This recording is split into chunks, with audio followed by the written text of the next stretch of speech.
노년의 생활에 대한 얘기를 좀 하도록 하겠습니다.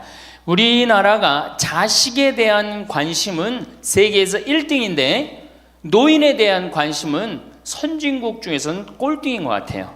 정말로. 우리가 3000년 전에 평균 연령이 얼마였느냐 하면 3000년 전에 평균 연령이 20세였어요. 20살. 3000년 전에.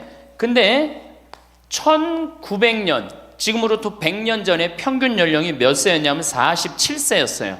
그러니까 3000년 동안 27년 늘어난 거예요. 근데 1900년에서 지금 2008년, 불과 100년 만에 평균 연령이 80세야. 그러니까 100년 만에 몇 세가 늘어났느냐 하면은 33년이 늘어나는 거, 33년이. 그러니까 지금 우리 여기 할머니들, 보통 보면은, 제가 장례 미사에 보면은 대개 92살, 93살 이래요. 우리 여기 주방장 어머니도 얼마 전에 돌아가셨는데 96세 돌아갔어요. 96세. 그러니까 요즘 70쯤 이렇게 돌아가면은 뭐라고 그러냐면, 아유, 빨리 죽었네, 그래요. 70쯤 죽으면. 그렇죠? 70쯤 죽으면 빨리 죽었네, 그래요. 그러니까 여기 대부분의 분들이, 여기 계신 분들 보면은, 정말로 재수 없으면 100살까지 다 살 거예요. 여기 있는 분들은. 100살까지. 예. 까매서 한번 소구조사를 한번 해봐야 되겠다. 나 지금 70 넘었다. 손 들어봐요. 70 넘었다. 70은 나이도 아니네 보니까. 80 넘었다 하면 손 들어. 80. 우리 할머니 80 넘었어요? 몇 살이세요? 81? 이 할머니 여기까지 온 근력 보니까 105살까지 살게 생겼네. 예. 아니 81인데 이렇게 정정한데, 근데 여러분들 천지가 그래요. 천지가. 우리가 2006년에 100살 넘은 사람이 몇 명이냐면 1960명이에요. 그러니까 거의 2000명 됐어요. 2007년에 몇 명? 4000명이에요. 4000명. 더블로 늘어나요. 더블로. 일본은 100살 넘은 사람이 3만 명이 넘어요. 3만 명이. 그러니까 옛날에는 연령이 어떻게 돼 있었느냐 하면은 애들이 많았고 어른이 조금이었어요. 그래갖고 뭐 애들은 굉장히 많은데 나를 가면 갈수록 저거갖고 동네에서 60살 넘은 사람은 1명 내지 2명이야. 동네에서. 그러니까 60 환갑 넘었다 그러면, 이렇게 지나가다도 환갑 넘은 할머니가 지나가면 절로 고개를 숙였단 말이에요. 어디 옛날에 할아버지 할머니, 환갑 넘은 할아버지 할머니 지나가는데 담배를 펴요. 피다가도 얼른 끄지. 근데 지금은 이게 우리나라가 65세 이상이 500만 명이에요. 500만 명. 65세 이상이.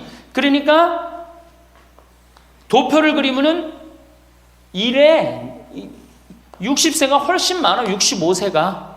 미국은 3,300만 명. 65세 넘은 분들이. 또 일본은 2천만 명.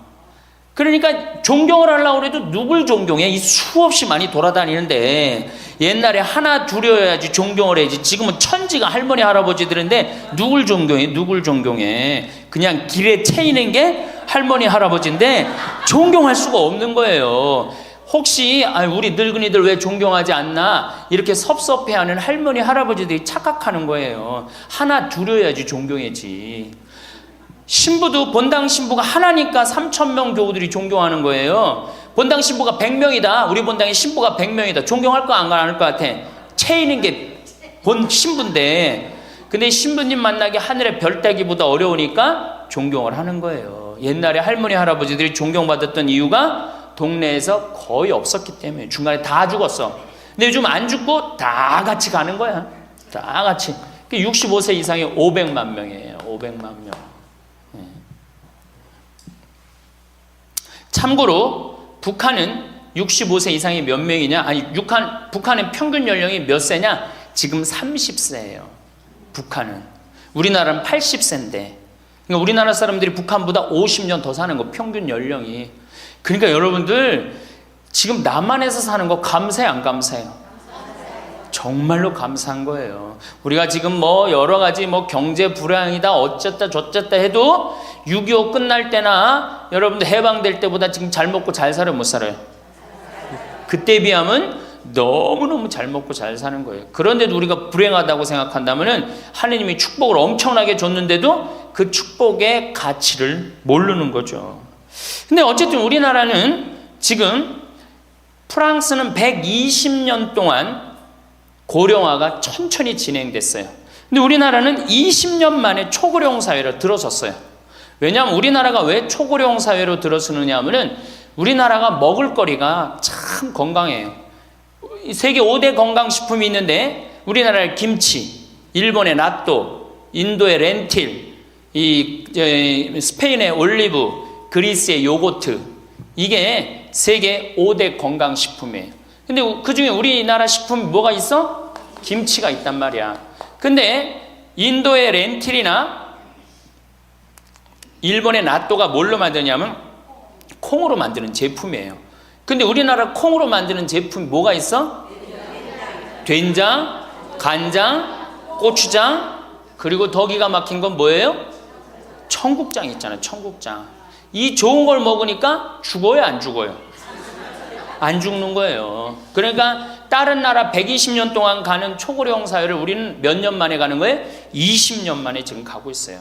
제가 병자성사를 가보면은요, 보통 95살 먹은 어머니를 며느리가 이렇게 모시면 며느리가 몇 살이냐면 70살이야, 70살. 그러면 내가 병자성사를 가면 이렇게 누워있는 할머니, 그야말로 누워서 이렇게 죽 5년, 10년 받아 먹는 할머니, 이렇게 며느리가 손을 잡고 뭐라고 그러는지 아세요? 엄마, 왜 이렇게 안 죽어? 엄마가 빨리 죽어야지. 엄마도 덜 고생하고 나도 덜 고생하지. 그 보는 앞에서 죽으랜다니까요. 손잡고. 그리고 꼭 하는 말이 있어요. 엄마가 빨리 죽어야지 우리 신부님도 그만 고생시키고. 병자성사 맨날 오니까 신부님 고생한다 이거지. 그러니까 살아있는 게 다 고생이라는 거지. 본인도 고생, 며느리도 고생, 병자성사 오는 신부님도 고생. 그러니까 늘 고생한다니까. 엄마 빨리 죽으라고 그러는 거예요. 공자님께서 2500년 전에 뭐라고 그랬냐면은 너희는 부모의 나이를 꼭 기억해두라 그랬어요. 부모가 살 날이 얼마 남지 않았으니까. 그래갖고 내가 그 얘기를 듣고 부모님 나이를 기억하다가요, 요즘은 60 넘어서 기억하기 시작했는데 요즘 포기했어요. 헷갈려. 몇 살인지, 78인지 79인지 왔다 갔다 해요. 아마 내가 이렇게 많은 분들 지금 어머니 나이 몇 살이냐면 헷갈리는 사람들 많더라고요. 83인지 4인지 왔다 갔다 하는 거죠. 쉬다 지쳐서 포기하는 거예요. 제가 능평성당에 그 봉송체를 갔는데 이 할머니를 92살서부터 봉송체를 다녔는데 이 할머니 기억력이 기가 막혀요. 전달 봉송체 온 날 정확하게 기억해요. 날짜 요일까지. 근데 이 할머니가 내가 할머니 몇 살이에요? 그러면은 89이래. 92인데도 89이래. 93때 가갖고 할머니 몇 살이에요? 89이래. 95까지 제가 봉송체를 갔거든요. 그때도 물어보면 89이래. 왜 89이라고 그럴 것 같아요? 그렇게 기억력 좋은 할머니가. 미안한 거예요. 너무 오래 살으니까 누구한테 미안해? 자식들한테 미안한 거예요. 자식들한테. 그러니까 지금 이게 우리 현대의 가장 심각한 문제는 뭐예요? 이게 안 죽는 거야. 안 죽는 거. 그럼 왜 안 죽느냐? 이게 의학이 발달해 갖고요. 죽을 만하면 살려 갖고 오고, 죽을 만하면 살려 갖고 오고. 그래서 죽고 싶어도 죽지도 못해요, 지금. 1920년에 페니실린이 개발이 됩니다. 세계대전이 끝나고 난 다음에 페니실린이 보편화돼요. 페니실린 나오기 전에는 조금만 상처만 나도 죽었어요. 아물지 않으면. 안에 골마도 다 죽었어요. 근데 페니실린 나오고 난 다음부터 어떻게? 상처 나도 안에 골마도 페니실린 한 방만 넣으면 다 낫는 거예요. 전염병이고 뭐고. 그러니까 이제 안 죽기 시작한 거예요. 또 MIT 공대 아이들이 20세기의 최고의 발명품을 뭘로 아느냐면 칫솔로 봐요. 칫솔. 20세기 최고의 발명품. 그러니까 칫솔 나오기 전에 옛날에 여기 할머니들, 동네 할머니들, 50된 할머니들 이빨이 몇 개나 남아 있었어요. 여기 하나, 여기 하나, 그러고 뻥 뚫렸잖아요. 그렇죠? 그래갖고 그냥 옛날에 합죽이 굉장히 많았죠. 이빨이 없으니까. 그리고 왜 옛날에는 이빨이, 칫솔도 없었지만 왜 이빨이 이렇게 성하지 않았어요? 애를 7, 8, 10 놓으니 그거 애 놓으면서 힘쓰느냐고 잇몸 다 물러나고 이빨 빠지는 거예요. 근데 요즘 애도 안 놓지. 칫솔로 하지. 그러니까 이빨이 하나 둘이면은 50쯤 되면 이빨이 다 빠져요. 이빨이 하나둘이면 어떻게 해요? 하나둘이면 죽밖에 못 먹어요. 50살 넘어서 죽 먹기 시작하면은 아무리 죽 먹고 오래 살아도 10년 이상 못 버팁니다. 그 옛날에 환갑을 못 넘겼던 거예요. 근데 요즘 칫솔이 있어갖고 이빨이 온전한 할머니들 천지예요. 또 요즘은 의술이 발달해갖고 어떻게? 치과에 가갖고 틀니 다 해놓지. 또 이 해놓지. 요즘 또 임플란트까지 하지. 그러니까 이빨이 그냥 80이 돼도 다 튼튼한 거야. 이빨이 튼튼하니까 일주일에 한 번씩 고기를 꼭꼭 씹어 먹는 거예요. 죽 먹던 시대하고 고기 먹는 시대하고는 이건 틀리는 거예요. 매일 단백질을 공급해 주니까 죽어요, 안 죽어요? 안 죽는 거예요. 그래서 지금 어떻게? 굉장히 오래 사시는 거예요. 그리고 요즘 또 어떻게? 옛날에는 운동이 어딨어. 옛날에는 밭에 나가서 일하고 그냥 늘 힘들게 살았잖아요. 그러니까 옛날에는 맨날 나가서 고생하고 이빨 없지. 그러니까 어떻게? 그러니까 빨리 죽는 거예요. 근데 요즘은 건강식품 먹지, 운동하지, 헬스하지, 수영하지. 이게요, 이래서 얼마나 오래 사는지 몰라. 저 뒤에 계신 분들, 지금 40대, 50대 되신 분들 손 들어보세요. 40대, 50대 되신 분들. 여러분들은 120살까지 살아. 120. 정말이에요. 여러분들은 120살까지 삽니다. 그러면 여러분들 지금 몇 년 남은 거야? 70년 남은 분들 많아요, 지금. 지금 자식이 문제가 아니라 누가 문제예요? 여러분들이 문제예요, 지금. 자식 걱정할 때가 아니에요, 지금. 70년이면 작은 시간이에요? 70년이면 엄청나게 긴 시간이에요. 이 70년 동안 뭐하고 살 거냐? 이거 진짜 고민해야 돼요. 이렇게 오래 살 줄 모르고 노년에 대한 준비 안 하신 분들이, 이 노년에 대한 준비를 하신 분들은 과연 몇이나 되고 노년을 준비 안 하신 분들은 얼마나 될까? 내가 보기엔 노년 제대로 준비한 사람들 10%도 안 돼요.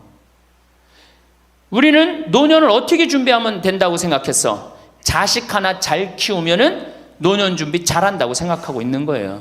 근데 우리나라가 이 자식 교육의 맹목적이죠.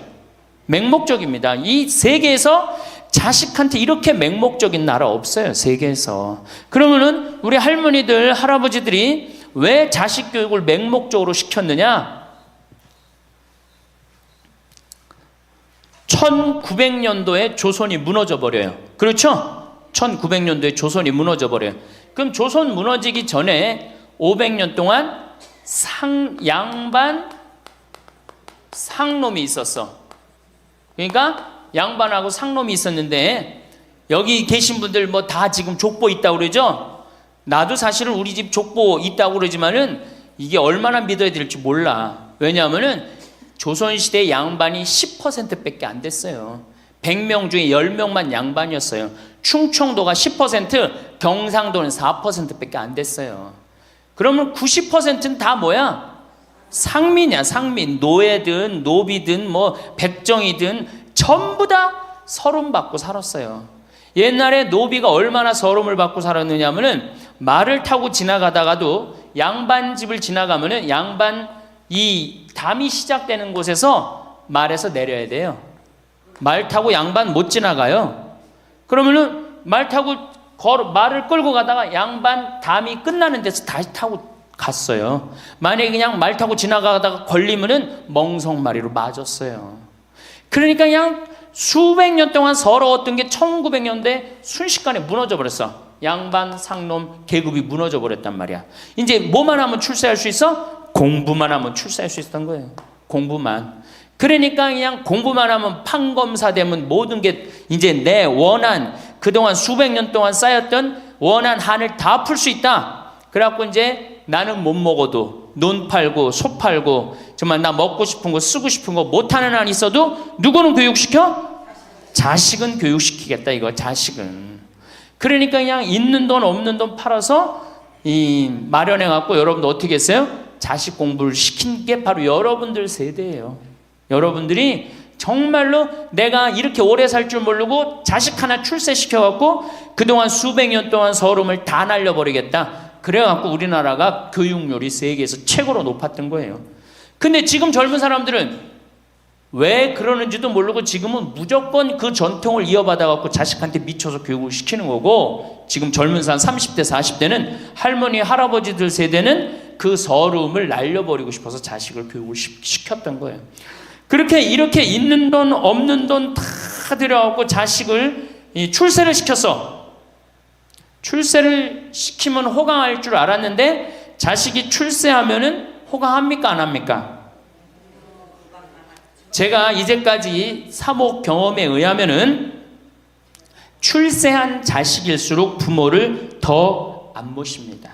출세한 자식일수록. 부모가 서울대학 뭐 연고대 정말 대학 졸업시켜갖고 내가 출세를 했어요. 그래갖고 집에 비데가 있어. 비데. 화장실에 가면 물 나오는 거 있죠? 비데도 있고 이태리 대리석도 있고. 집은 삐까번쩍하게 기가 막히게 했는데 늙은 우리 무식한 엄마는, 무식한 아버지는 그 집에 어울려요 안 어울려요? 그 집에 안 어울리는 거예요. 그러니까 안 어울리고 빨리 죽으면 차라리 다행인데 이게 안 어울리면서 죽지도 않고 그냥 그 집에서 귀신같이 왔다 갔다 한단 말이에요. 그러니까 자꾸 눈에 밟히는 거예요. 내가 평택에 있을 때 비닐하우스에서 사는 집이에요. 근데 이 집에 할머니 한 분이 사는데 파출부가 와서 밥을 해주는 거예요. 파출부가 밥 해주고 빨래 해주고 할머니 뒷바라지를 다 해주는 거예요. 그리고 집에 갈 때는 바깥에서 문을 잠고 가는 거예요. 신기한 거예요. 어떻게 저런 일이 벌어지느냐.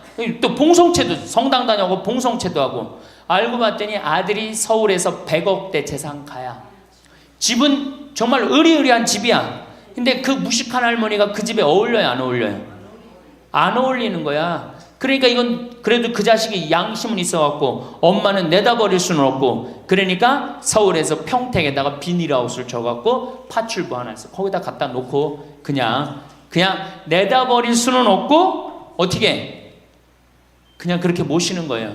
그랬더니 내가 어느 노인대학에 오신 분들한테 이 강의를 했더니 할머니 한 분이 그런 얘기를 안 버린 게 다행이다 그런 거예요. 그걸로 만족하는 거야. 안 버림을 당하는 것만 해도 다행이라고 그러는 거예요. 이게 기가 막힌 정말로 시대에 우리가 살고 있죠.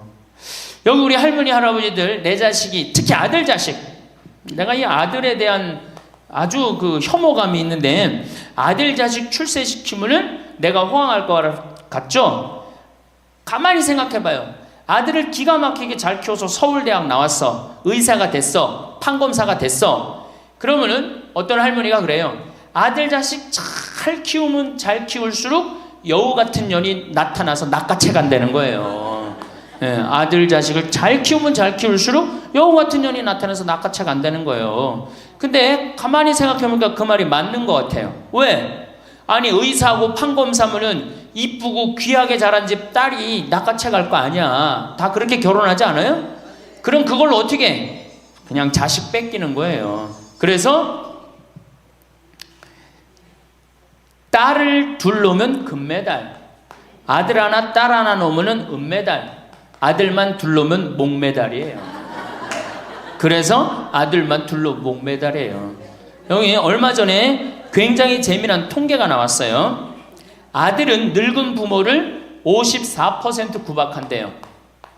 아들은 늙은 부모를, 며느리가 14% 구박한대요. 딸이 11% 구박한대요. 그러니까 아들 하나 딸 하나 있으면 늙어서 구박을 얼마나 받아? 55% 구박받는 거야. 그렇죠? 근데 아들만 둘이면 어떻게 되는 거야? 곱하기 2 하면 되는 거예요. 여기다가. 그럼 몇 퍼센트 구박받아? 108% 구박받는 거예요. 그러니까 아들 있다고 좋아하는 시대는 끝났다. 아들 있다고 좋아하는 시대는. 그리고 잘 키운 아들일수록 누가 나타나서 낚아채 간다?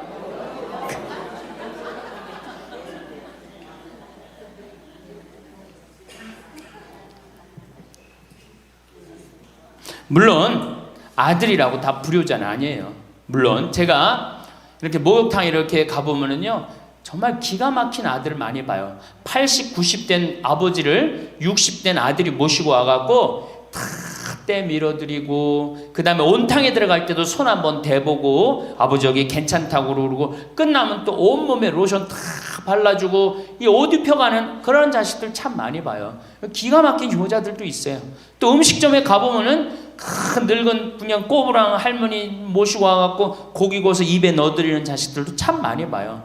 그렇게 효도하는 자식들도 있는데 그 몇 퍼센트냐? 10% 이상 넘지 않을 거려.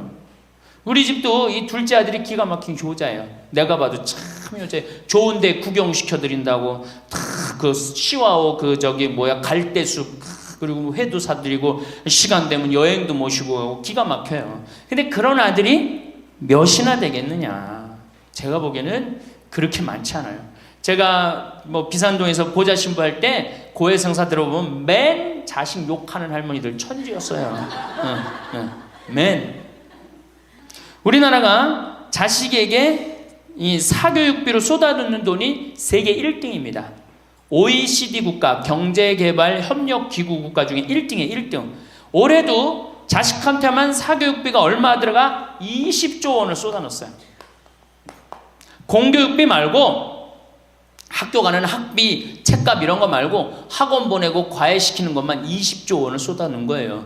이게 정신 나간 거죠. 이렇게 있는 돈 없는 돈 쏟아서 자식한테 쏟아붓는데 늙은 부모 안 찾아가기로 세계에서 1등이 어디예요? OECD 국가 중에 우리나라가 1등이에요. 엄청나게 받았는데 그거 부모한테 되돌려줘요? 안 되돌려줘요? 되돌려주지 않아요. 이게 받아만 한 자식은요 줄 모릅니다. 받아만. 근데 우리나라 부모님들이 교육을 정말 잘못하는 게 뭐예요? 초등학교, 중학교, 고등학교, 대학교, 대학원 장가 갈 때까지 어떻게 해? 다 해줘. 자기 허리 휘는 거 모르고. 미국은요 10살이 돼 애가 10살이 되면은 동네에서 얘네들은 16살이면 운전면허증을 딸 수 있어요. 16살이면. 그럼 10살 생일 때 얘네들이 뭘 하느냐 하면은 동네에 돌아다니는 차, 자기 마음에 드는 차 있죠? 그걸 찍어요. 저 집의 아저씨 저 차는 내가 나중에 6년 후에 살 거다. 그 6년 후에 사면 우리나라는 당장에 6년 후에 누구한테 매달려? 엄마한테 사달라고 매달리잖아요. 근데 얘네들은 절대 안 그런다는 거예요. 그 차를 사기 위해서 아르바이트를 하는 거예요. 돈을 모으는 거예요.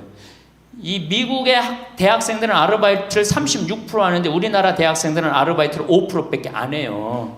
그러니까 얘네들 6년 동안 돈을 모으는 거예요.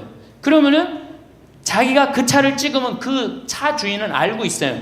저 아이가 내 차를 살라고 찍어 놓은 거다. 그럼 6년이 지나면 차가 꼬물될 것 같아? 안 꼬물될 것 같아? 꼬물되죠? 그래도 절대 안 판다는 거예요. 왜냐하면 찍어 놓은 아이가 있으니까. 그래갖고 6년이 지나면은 걔가 6년 동안 모아둔 돈이 얼마나 되겠어. 그래갖고 16살 때 운전면허증이 따면은 그 집에 온대요. 내가 아저씨 차 살라고 6년 동안 돈을 모았다. 근데 6년 동안 모아갖고 모자라잖아요. 근데 이미 차는 고물이 다 돼 있고, 그러면 그 아저씨가 너 잔디 앞으로 6개월 동안 깎어라. 그러면 내가 이 차를 줄 테니까. 그렇게 해서 자기 차를 구입한다는 거예요. 그러니까 걔네들은 미국의 아이들도 차 하나를 구입해도 어떻게? 아무리 부잣집 아이들 때더라도 다 자기가 아르바이트해서 하는 거예요. 그 16살만 되면 독립한다고 생각을 해요. 차 자기가 구입하죠. 집도 자기가 구입합니다. 결혼해서 살 집도 자기가 돈 벌어서 다 해요. 그리고 여자를 데리고 오지 우리나라처럼 일단 여자 데리고 오면 부모님이 집 얻어주는 이 기가 막힌 거죠. 여러분들 우리나라 60대 되신 부모님이 자식 뒷바라지 책임져주는 비율이 83%예요. 그러니까 대부분의 할머니 할아버지들이 60이 돼도 누구 뒷바라지 해주느냐고 허리가 휘어? 자식들 뒷바라지 안 하고 허리가 휘는 거예요. 우리 집에 캐나다 원어민 선생님, 수원에 있는 중학교 영어 원어민 선생님이 일주일 동안 우리 집에 와서 농사를 배웠어요. 그런데 이름이 디아나라고 그러는 여선생님인데 내가 그 친구랑 이렇게 얘기를 하는데 한국에 오니까 너무너무 이상하대요. 뭐가 이상하냐고 그러니까 애들이 학원 다니는 것도 이상하지만은 고등학교, 대학교 결혼할 때까지 부모가 돈 다 대주는 게 이상하다는 거예요. 자기네 캐나다가 우리나라보다 훨씬 잘 살아요. 자기네 나라는 고등학교 졸업하면은 부모님 이제까지 키운 거 고생했다. 그리고 그 다음에 다 자기네들 알아서 독립한대요. 부모님 그동안 하드워크 열심히 일했다 이거예요. 근데 그 늙은 부모님한테 붙어갖고 부모님 괴롭히면 안 된다 이거죠. 근데 우리나라는 그런 생각 해요 안 해요? 마지막까지 다 뺏어 먹는 거지. 그리고 이제 늙으면은 귀찮다고 내다 버리고. 제가 평택에 있을 때 정말로 그 신문에도 보도가 꽤 됐던 거예요. 그 안양에서 사글세 집을 하나 얻은 거예요, 사람들이. 그래갖고 미리 짐부터 붙인다고 그랬는데 짐이 하나 왔어. 큰 짐이 왔는데 짐을 짐이 왔는데 뭐 사람도 없고 그러는데 그 짐 안에서 이상한 소리가 나갖고 열어보니까 할머니를 그 안에다 넣고 붙인 거예요. 할머니를. 그래갖고 도대체 어떻게 된 거냐? 자식이 누구냐? 이름을 밝히질 않는 거예요. 자기 아들이 공무원이거든. 그러니까 밝히지 않는 거. 자, 그 자식 생각한다고. 그거는 여러분들 자식 교육이 아니에요. 그런 자식 살아서 뭐 할 건데. 그런 자식 키워서 뭐 할 건데. 그러니까 우리나라는 이게 자식한테 너무 맹목적인 사랑을 하면서 그게 교육인 줄 알고 있는 거예요. 자기가 인생을 살아가면서 힘든 것도 배우고 즐거운 것도 배우고 보람도 느껴야 되는데 너는 뭐만 잘하면 돼? 공부만 잘하면 돼. 공부만 잘하면 돼. 그러니까 자기만 알고 자란 놈이죠. 그러니까 이기적으로 자란 놈이 이타적으로 살 것 같아요? 절대 못 삽니다. 우리 어렸을 때는 어머니가 부침개를 했어. 그럼 어떻게 해요? 이 집에도 갖다 줘라, 저 집에도 갖다 줘라. 그러면서 동네 돌아다니면서 이 갖다 주는 재미, 그러면서 나누는 것도 배우잖아요. 요즘 애들이 그런 애들이 어디 있어요? 아파트 문 닫으면 끝인데. 그렇게 자라는 애들이 남을 생각할 것 같아요? 어떻게 해서든지 4배만 채우면 되는 걸로 자랐지. 저는 요즘 텔레비전에서 우리나라 지금 정책 결정할 때 너무 답답한 결정들이 굉장히 많이 나와요. 어떻게 저런 결정을 할까? 국민들 생각을 하는 걸까? 안 하는 걸까? 그런데 그 결정하는 애들이 다 누구야? 초등학교 때 공부 잘하고 중학교, 중고등학교 공부 1, 2등 하고 서울대학 가갖고 행정고시, 외무고시 이런 거 다 합격한 애들이 결정한 거예요. 자기만 알고 자란 애가 결정하는 거예요. 내가 하버드대나 몇몇 대학에 들어가는 그 활동 그것도 써준 적이 있는데 그 들어가는 애들, 걔네들은 뭘 제일 중요하게 여겨요? 봉사활동. 사회봉사활동을 얼마나 잘했느냐. 그러니까 1년, 2년 세계로 돌아다니면서 봉사활동 하는 거예요. 근데 우리는 봉사활동도 다 어떻게? 다 거짓말로 꾸며갖고 들어가는 거예요. 예. 여기 그렇게 써달라고 오는 사람들도 많아요. 예. 그리고 봉사활동 오겠다고 그러고도 약속 어기는 사람들도 많아요. 정말로 그렇게 해갖고 자식을 키우면은 뭐 할 건데요? 83%가 60세에 책임을 지는데 70세에 돼갖고는 몇 퍼센트가 책임지느냐 하면은 64%가 자식을 책임져요. 70이 됐는데도. 그런데 일본은 9%, 70이 돼갖고 자식 책임지는 부모는 9%예요. 홍콩이 11%. 그러니까 우리나라 50% 할머니 할아버지들은 늙어 죽을 때까지 누구한테 뒷바라지하다 죽어요? 자식 뒷바라지하다 죽어는 이걸 문서 없는 노비라고 그래요. 문서 없는 노비야. 완전히 죽을 때까지 노예야, 노예. 그러니까 그렇게 하시면은 안 됩니다. 이제 여러분들 인생을 사셔야 돼. 자, 효도가 사라진 시대예요. 이제는 부모가 애절해야지 효도를 하지. 부모가 내가 부모가 없으면 내가 정말로 이게 안 되겠구나 이래야 되는데 지금 내가 50, 60이 됐는데도 부모가 살아있어 안 살아있어요? 50, 60이 돼도 부모가 살아있어요. 내 몸 하나 건사하기 힘든데 누구까지 책임져? 80, 90된. 어제 성당에서 교육을 받으러 왔는데 자기 부모 살아있는 분 손 들어보니까 많더라고요. 몇 살이냐니까 100살이래. 100살. 그래갖고 자식들이 어떻게 됐냐고 그러니까 자식들이 먼저 죽었대요. 너무 오래 살으니까 자식 앞세우는 할머니들도 굉장히 많아요. 100살. 100살이래요. 요즘 90 넘는 거는 아주 쉬운 일이에요. 웬만해야지 효도할 거 아니야. 먼저 죽는데, 모시다가 먼저 죽는데. 조선시대만 하더라도 부모님을 그저 10년만 정성스럽게 모시면 부모님이 알아서 돌아가 주셨어요. 알아서 돌아가 주셨어요. 그런데 요즘 부모님들은 20년을 모셔도 30년을 모셔도 돌아갈 생각을 안 하는 거예요. 100살을 산다면 거의 50년을 모셔야 되는 거예요. 그러니까 자식들이 부모 모시다 지치는 거예요. 자식들이 부모 모시다 지치는 거예요. 김병에 효자 없다는 말뿐만 아니라 오래 사시는 늙은 부모님한테도 효자 없게 되어 있습니다. 생각해 보십시오. 내 나이가 70이 다 됐는데도 내 몸 하나 건사하기도 힘든데 100살 된 부모님 모시는 거 쉬운 일이 아닌 거예요. 제일 좋은 건 뭐예요? 내가 늙어 죽을 때까지 자식한테 의지하지 않고 살다가 돌아가실 때는 꼴까닥 죽어버리는 거야. 돌아가실 때는. 그러니까 지금 자식하고 같이 붙어서 산다 이런 생각 꿈도 꾸지 마시고 그냥 나 혼자 살다가 어떻게 죽을 때 꼴까닥 죽으면 되는 거. 죽을 때 신부님 그래도 자식이 내 임종은 봐야 되지 않느냐. 임종은요 부모님 조선시대에 또 그 전에 한 평균 연령 37세 40세 때 자기 부모님 돌아가시는 거 못 보면 한이 됐어요. 그렇죠? 근데 지금 임종 볼 필요 없어요. 볼 만큼 봤어. 아주 지겹게 봤어. 뭐 임종까지 봐요. 그냥 주무시다가 꼴까닥 돌아가시는 게 제일 좋으신 거예요. 이 꼴까닥 돌아가시는 방법은 내가 이제 네 번째 시간에 알려드리도록 하겠습니다. 신부님 어떻게 꼴까닥 돌아가는 방법이 있습니까? 방법이 있어요. 꼴까닥 죽는 방법이 있어요. 우리 옛날에 뭐라 그래? 요즘 뭐라 그래? 9988이라고 그러죠? 99세까지 팔팔하게 살아라. 이 방법이 있어요. 이건 제가 이제 말씀을 드릴 거예요. 환갑, 진갑 다 찾아 먹네. 그러면 진짜 오래 살았다는 얘기죠. 환갑은 몇 살 때 환갑 잔치를 해요? 60에 하죠? 그 다음에 진갑은 61. 진짜 오래 살았다고 그래서 진갑이야. 61만 살아도 진짜 오래 살아. 근데 요즘은 고희 70. 그렇죠? 그 다음에 희수 77, 미수 88, 백수 99. 이거 잔치하는 사람들 천치예요. 천지.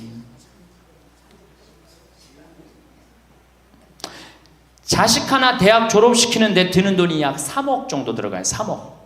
내 자식 둘을 졸업시켰다. 그럼 얼마가 들어가? 6억이 들어가. 6억. 셋을 졸업시켰다. 9억이 들어가. 9억. 그럼 늙어서 내가 정말로 풍요롭게 쓰는데 돈이 얼마 정도면 필요하냐면 5억에서 10억 정도예요. 내가 자식 대학만 안 보내면 어떻게?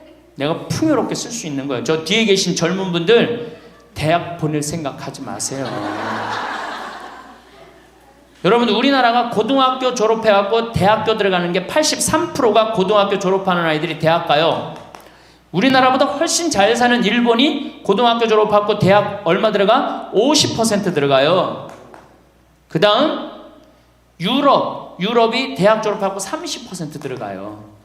우리나라는 고등학교 졸업하면 아무나 진짜 공부하기 싫은 놈이나 꼴통이나 문제 일으키는 놈 아니면 다 대학 가는 거야. 다 대학 가요. 일본은 할 만한 놈만 가는 거예요. 일본은. 유럽은 진짜 똑똑한 놈만 가는 거예요. 그래서 독일은 대학 졸업하면 문패에다 대학 졸업했다는 표시를 써놔요. 그만큼 대학 졸업하는 게 힘든 거예요. 근데 우리는 아무나 대학 졸업 다 해요. 아무나. 그 좋은 대학 가면 몰라. 머리는 완전히 그냥 정말로 돌머리인데 그냥 무슨 지방 제3대학 4대학 나왔고 취직을 해요. 올해 여러분들 100명 졸업한 중에 취직 몇 명 했어? 3.8명에서 3.8명. 96명이 취직을 안 하고 놀고 있어요. 대학원 졸업했겠다. 손에 기름 묻히긴 싫겠다. 엄마 아버지 등 뜯어먹고 살고 있는 거예요. 아까 얘기했잖아. 83%가 60이 돼도 자식 책임진다고. 대학 졸업하고 취직을 해야지 자기 구실을 할 거 아니야. 차라리 대학 졸업하고 취직도 못할 양이라면 어떻게 하는 게 좋아요? 안 보내고 그 돈 모아갖고 애 가게 차려주는 게 훨씬 낫지. 아니면 그 돈 모아갖고 나 노후 대책 드는 게 훨씬 낫지. 우리나라의 대학을 때려 부시지 않으면 경쟁력이 없어요. 때려 부셔야 돼요. 유럽보다 대학이 10배가 많아요. 10배가. 유럽보다 대학이. 근데 그 대학이 경쟁력이 있느냐? 55개 국가 중에 경쟁력이 53개 3등이에요. 우리나라 대학이. 그러니까 다 미쳐있는 거야. 내가 보기에는 다 미쳐있는 거야. 그냥 제발 좀 정신 좀 차리세요. 저 뒤에 계신 분들. 앞으로 몇 년 남아있어요? 70년 남아있어요. 있는 돈 없는 돈 자식한테 쏟아낼 게 아니에요.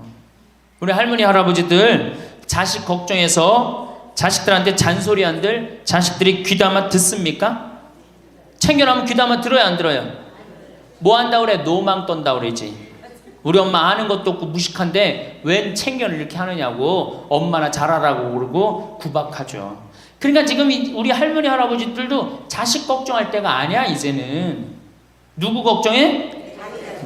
내 남은 여생을 어떻게 의미 있고 행복하게 지낼 것이냐, 그거 하나. 나 자식한테 부담 안 주고 내 속 썩이는 거, 나 하나 속 안 썩이고 나 혼자 행복하게 사는 게 진짜 그게 좋은 거예요.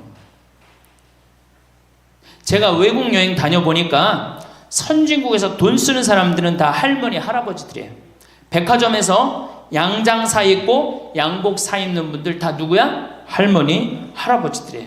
내가 뭐 프랑스 파리 쌍젤리제 거리, 그 다음에 이탈리아 나보나 광장 이런 데 다 다녀보잖아요. 밤에 누구만 돌아다녀요? 할머니 할아버지들만 돌아다녀요.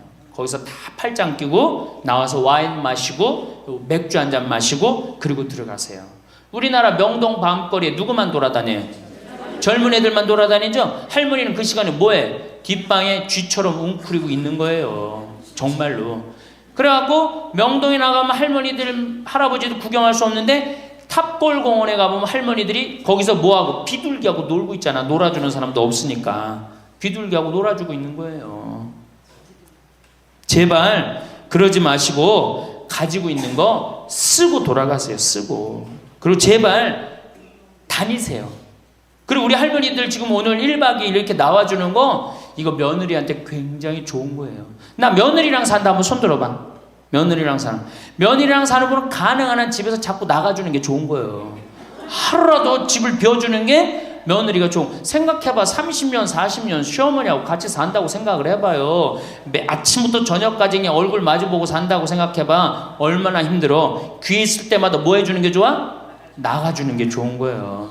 그러니까 가능한 한 나가 돌아다니고, 예? 아침에 해 뜨면 집에 나와갖고 해 지면 집에 이제 들어가는 거, 그게 좋은 거예요. 그래갖고 청승맞게 탑골공원 그런 데 가면 안 되고 이런 데. 그냥 노인대학, 우리 천주교가 진짜 잘하는 게 뭔지 아세요? 노인대학이에요. 노인대학. 이거 정말로 천주교 진짜 잘하는 것 중에 하나예요.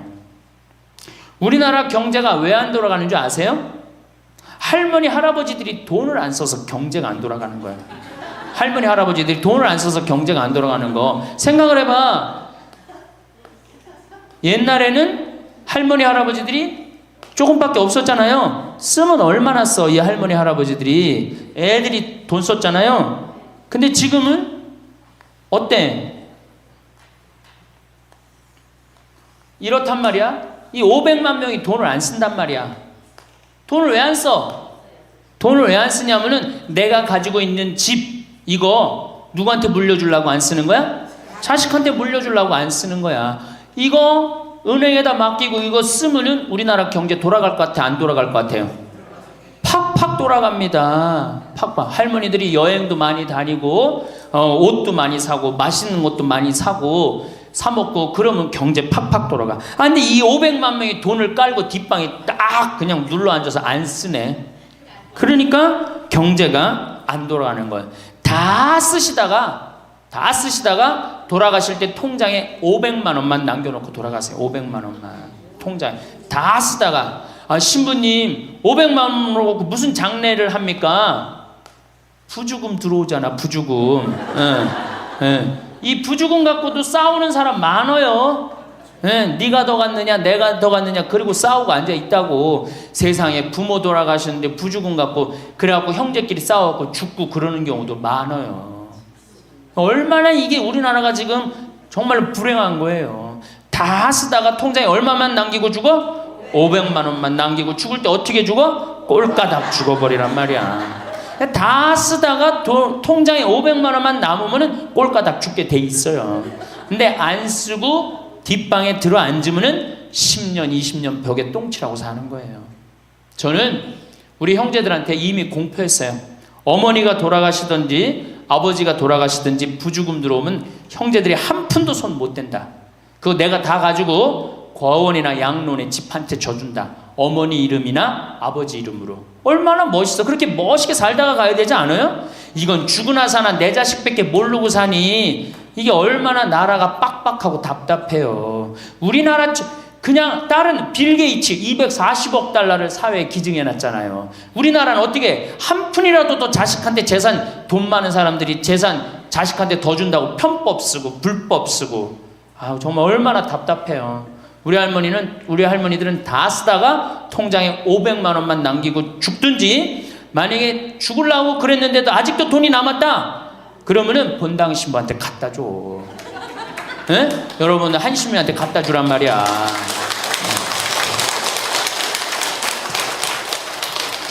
박수 치는 거 보니까 갖다 줄 의사가 있나 본데? 에? 제발 자식한테 주는 게 절대 훌륭하게 사는 게 아니에요. 자식들은 지가 알아서 살고 나는 마지막에 이제 하느님한테 빌려 썼으니 하느님의 영광을 위해서 가난하고 어려운 이웃을 위해서 희사하고 가는 거예요. 그렇게 살아야지 우리나라가 복지국가가 되고 선진국가가 되는 거예요.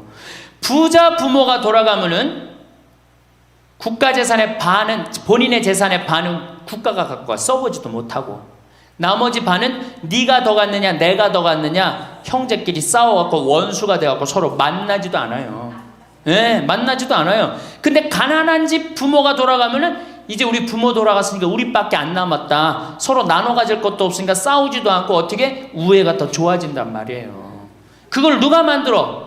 여러분들이 결정하는 거예요. 지금 아까 물어보니까 뭐 4억 5억 아파트 한 채 뭐 4억 5억, 야, 그 돈 남겨놓으면 자식이 좋아할 것 같아요? 서로 원수됩니다. 원수돼요. 그러니까 다 쓰다 돌아가세요. 냉면 먹고 싶으면 큰아들이 사줄래나 둘째 아들이 사줄래나 막내딸이 사줄래나 여름 내내 기다렸는데 한 놈도 와서 안 사줘. 그 억울해 안 억울해? 아니 냉면이 얼마나 한다고 5천 원이면 사 먹잖아요. 그럼 내 돈 주고 내가 가서 사 먹으면 되는 거를 큰아들이 사줄래나 둘째 아들이 사줄래나 막내딸이 사줄래나 그걸 기다려. 그렇게 청승을 떨고 살아요. 내가 가서 내가 사 먹으면 되는 걸. 근데 평생 나를 위해서 써봤어 안 써봤어?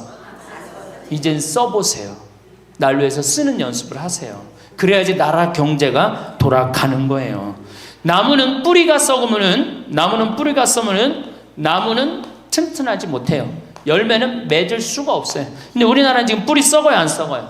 노인이라는 뿌리, 부모라는 뿌리가 썩잖아요. 그러니까 나무가 튼튼하겠어요? 열매가 튼튼하겠어요?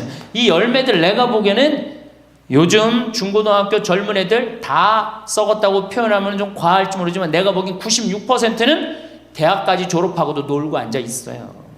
그러니까 제발 여러분들 그렇게 하지 마시고, 그렇게 할 양이라면 차라리 내가 남은 인생 이제까지 자식 고생시켰고 자식 공부하느냐고 고생했죠. 그렇죠? 그 다음에 노동해내냐고 고생했지. 이제 65세 넘어서 인생이 휴가 기간 아니야. 휴가라면 휴가를 멋있게 쓰다가 죽어야 될 거 아니에요. 이제 우리 할머니 할아버지는 휴가 아니야 지금? 휴가죠? 휴가라 오늘 여기 1박 2일 동안 온 거 아니에요 여기 지금? 그렇죠? 근사하게 살다가 멋있게 살다가 죽을 때는 통장에 500만 원 남겨놓고 죽을 때는 어떻게? 꼴까당. 여러분 황창년 신부님 말씀 어떠셨는지요? 먼저 세상이 참 빠르게 변하고 있다는 것을 실감합니다. 예전 우리 젊었을 때와는 정말 많은 것이 달라졌습니다. 신부님 말씀처럼 이제는 100세 시대라는 말이 더 이상 낯설지 않습니다. 그만큼 우리가 건강하게 살아갈 날들이 예전보다 훨씬 길어졌다는 의미입니다. 이렇게 삶의 길이가 길어지면서 우리의 생각과 삶의 방식도 조금씩 변화가 필요합니다. 과거에는 자녀들을 잘 키워 그들에게 의지하며 노후를 보내는 것을 당연하게 여겼지만 요즘은 꼭 그렇지만은 않은 시대입니다. 신부님도 이 점을 짚어주시는데 자녀들이 각자 바쁜 삶을 살아가다 보면 부모님께 이 점만큼 마음을 쓰기 어려울 수 있다는 것입니다. 그래서 이제는 자녀들에게 모든 것을 기대하기보다는 우리 스스로가 삶의 주인이 되어 자신만의 행복을 적극적으로 찾아 나서는 것이 중요합니다. 어쩌면 조금 섭섭하게 들릴 수도 있지만 곰곰이 생각해보면 우리 모두에게 더 건강한 방향입니다. 자녀들은 그들의 삶을 꾸려나가고 우리들은 우리대로 남은 인생을 더욱 즐겁고 의미 있게 만들어가야 합니다. 그런 의미에서 신부님께서 이제는 자신을 위해 돈을 좀 쓰십시오. 라고 하신 말씀이 기억에 남습니다. 평생 가족을 위해 애쓰고 아끼셨다면 이제는 그 사랑과 관심을 여러분 자신에게 돌려볼 때입니다. 외국에서는 많은 분들이 여행도 다니고 새로운 것도 배우면서 활기찬 노년을 보내신다고 합니다. 우리도 충분히 그렇게 할 수 있습니다. 친구들과 맛있는 식사도 즐기고 가벼운 나들이도 다녀오고 평소 관심 있던 프로그램에 참여하며 새로운 사람들과 어울리는 즐거움도 느껴보시기 바랍니다.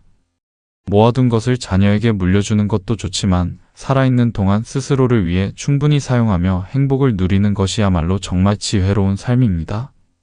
자녀 교육에 대한 신부님의 생각도 인상 깊습니다. 무조건 좋은 대학에 보내고 사회적으로 성공시키는 것만이 최선은 아니라는 것입니다. 그보다는 자녀들이 스스로 독립적인 삶을 개척해 나갈 수 있도록 돕는 것이 더욱 중요하다는 말씀에 고개가 끄덕여집니다. 이미 자녀들을 다 키우신 분들도 많으시겠지만 손주들을 생각할 때 참고할 만한 지혜입니다.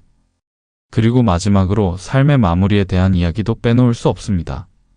너무 무겁게 받아들이기보다는 자녀들에게 부담을 주지 않고 건강하게 살다가 편안하게 생을 마감하는 것을 생각해 보는 것도 좋다는 취지입니다. 신부님은 이를 꼴까닥 죽음이라는 재미있는 표현으로 말씀하셨는데 오랫동안 병상에 누워 고생하기보다는 마지막 순간까지 활기차게 살다가 어느 날 갑자기 평화롭게 떠나는 것이 큰 복이라는 의미로 다가옵니다. 그러니 너무 오래 사는 것에 대한 걱정보다는 하루하루를 건강하고 즐겁게 채워나가는 것이 훨씬 중요합니다. 결국 시대가 변함에 따라 우리의 생각도 유연하게 바꿀 필요가 있다는 것이 핵심입니다. 자녀에 대한 걱정은 조금 내려놓고 이제는 여러분 자신을 더욱 아끼고 사랑하며 남은 인생을 멋지고 활기차게 만들어 가시길 바랍니다. 이어서 황창년 신부님 말씀 듣겠습니다. 우리가 지금 100년을 사는 시대가 왔다. 100년. 근데 대부분이 인생을 설계하는데 대개 어떻게 하느냐? 20살 때까지 공부하고 30살에 이거 준비해서 장가 가갖고 50까지 자식 다 키우고 60에 인생 설계를 대부분이 끝내요. 그러니까 우리나라는 이 40년 동안의 인생 설계가 자기가 돼 있는 분들이 거의 없어요. 40년 동안 내가 우리 말에 이런 게 있지. 노세 노세 젊어 노세 늙어지면 못 노나니. 그런 노래 있죠. 노세 노세 젊어 노세 늙어지면 못 노나니. 이게 1950년대 나온 노래예요. 근데 1950년대 평균 연령이 46세였어요. 그러니까 늙을 때까지 살았어 못 살았어요?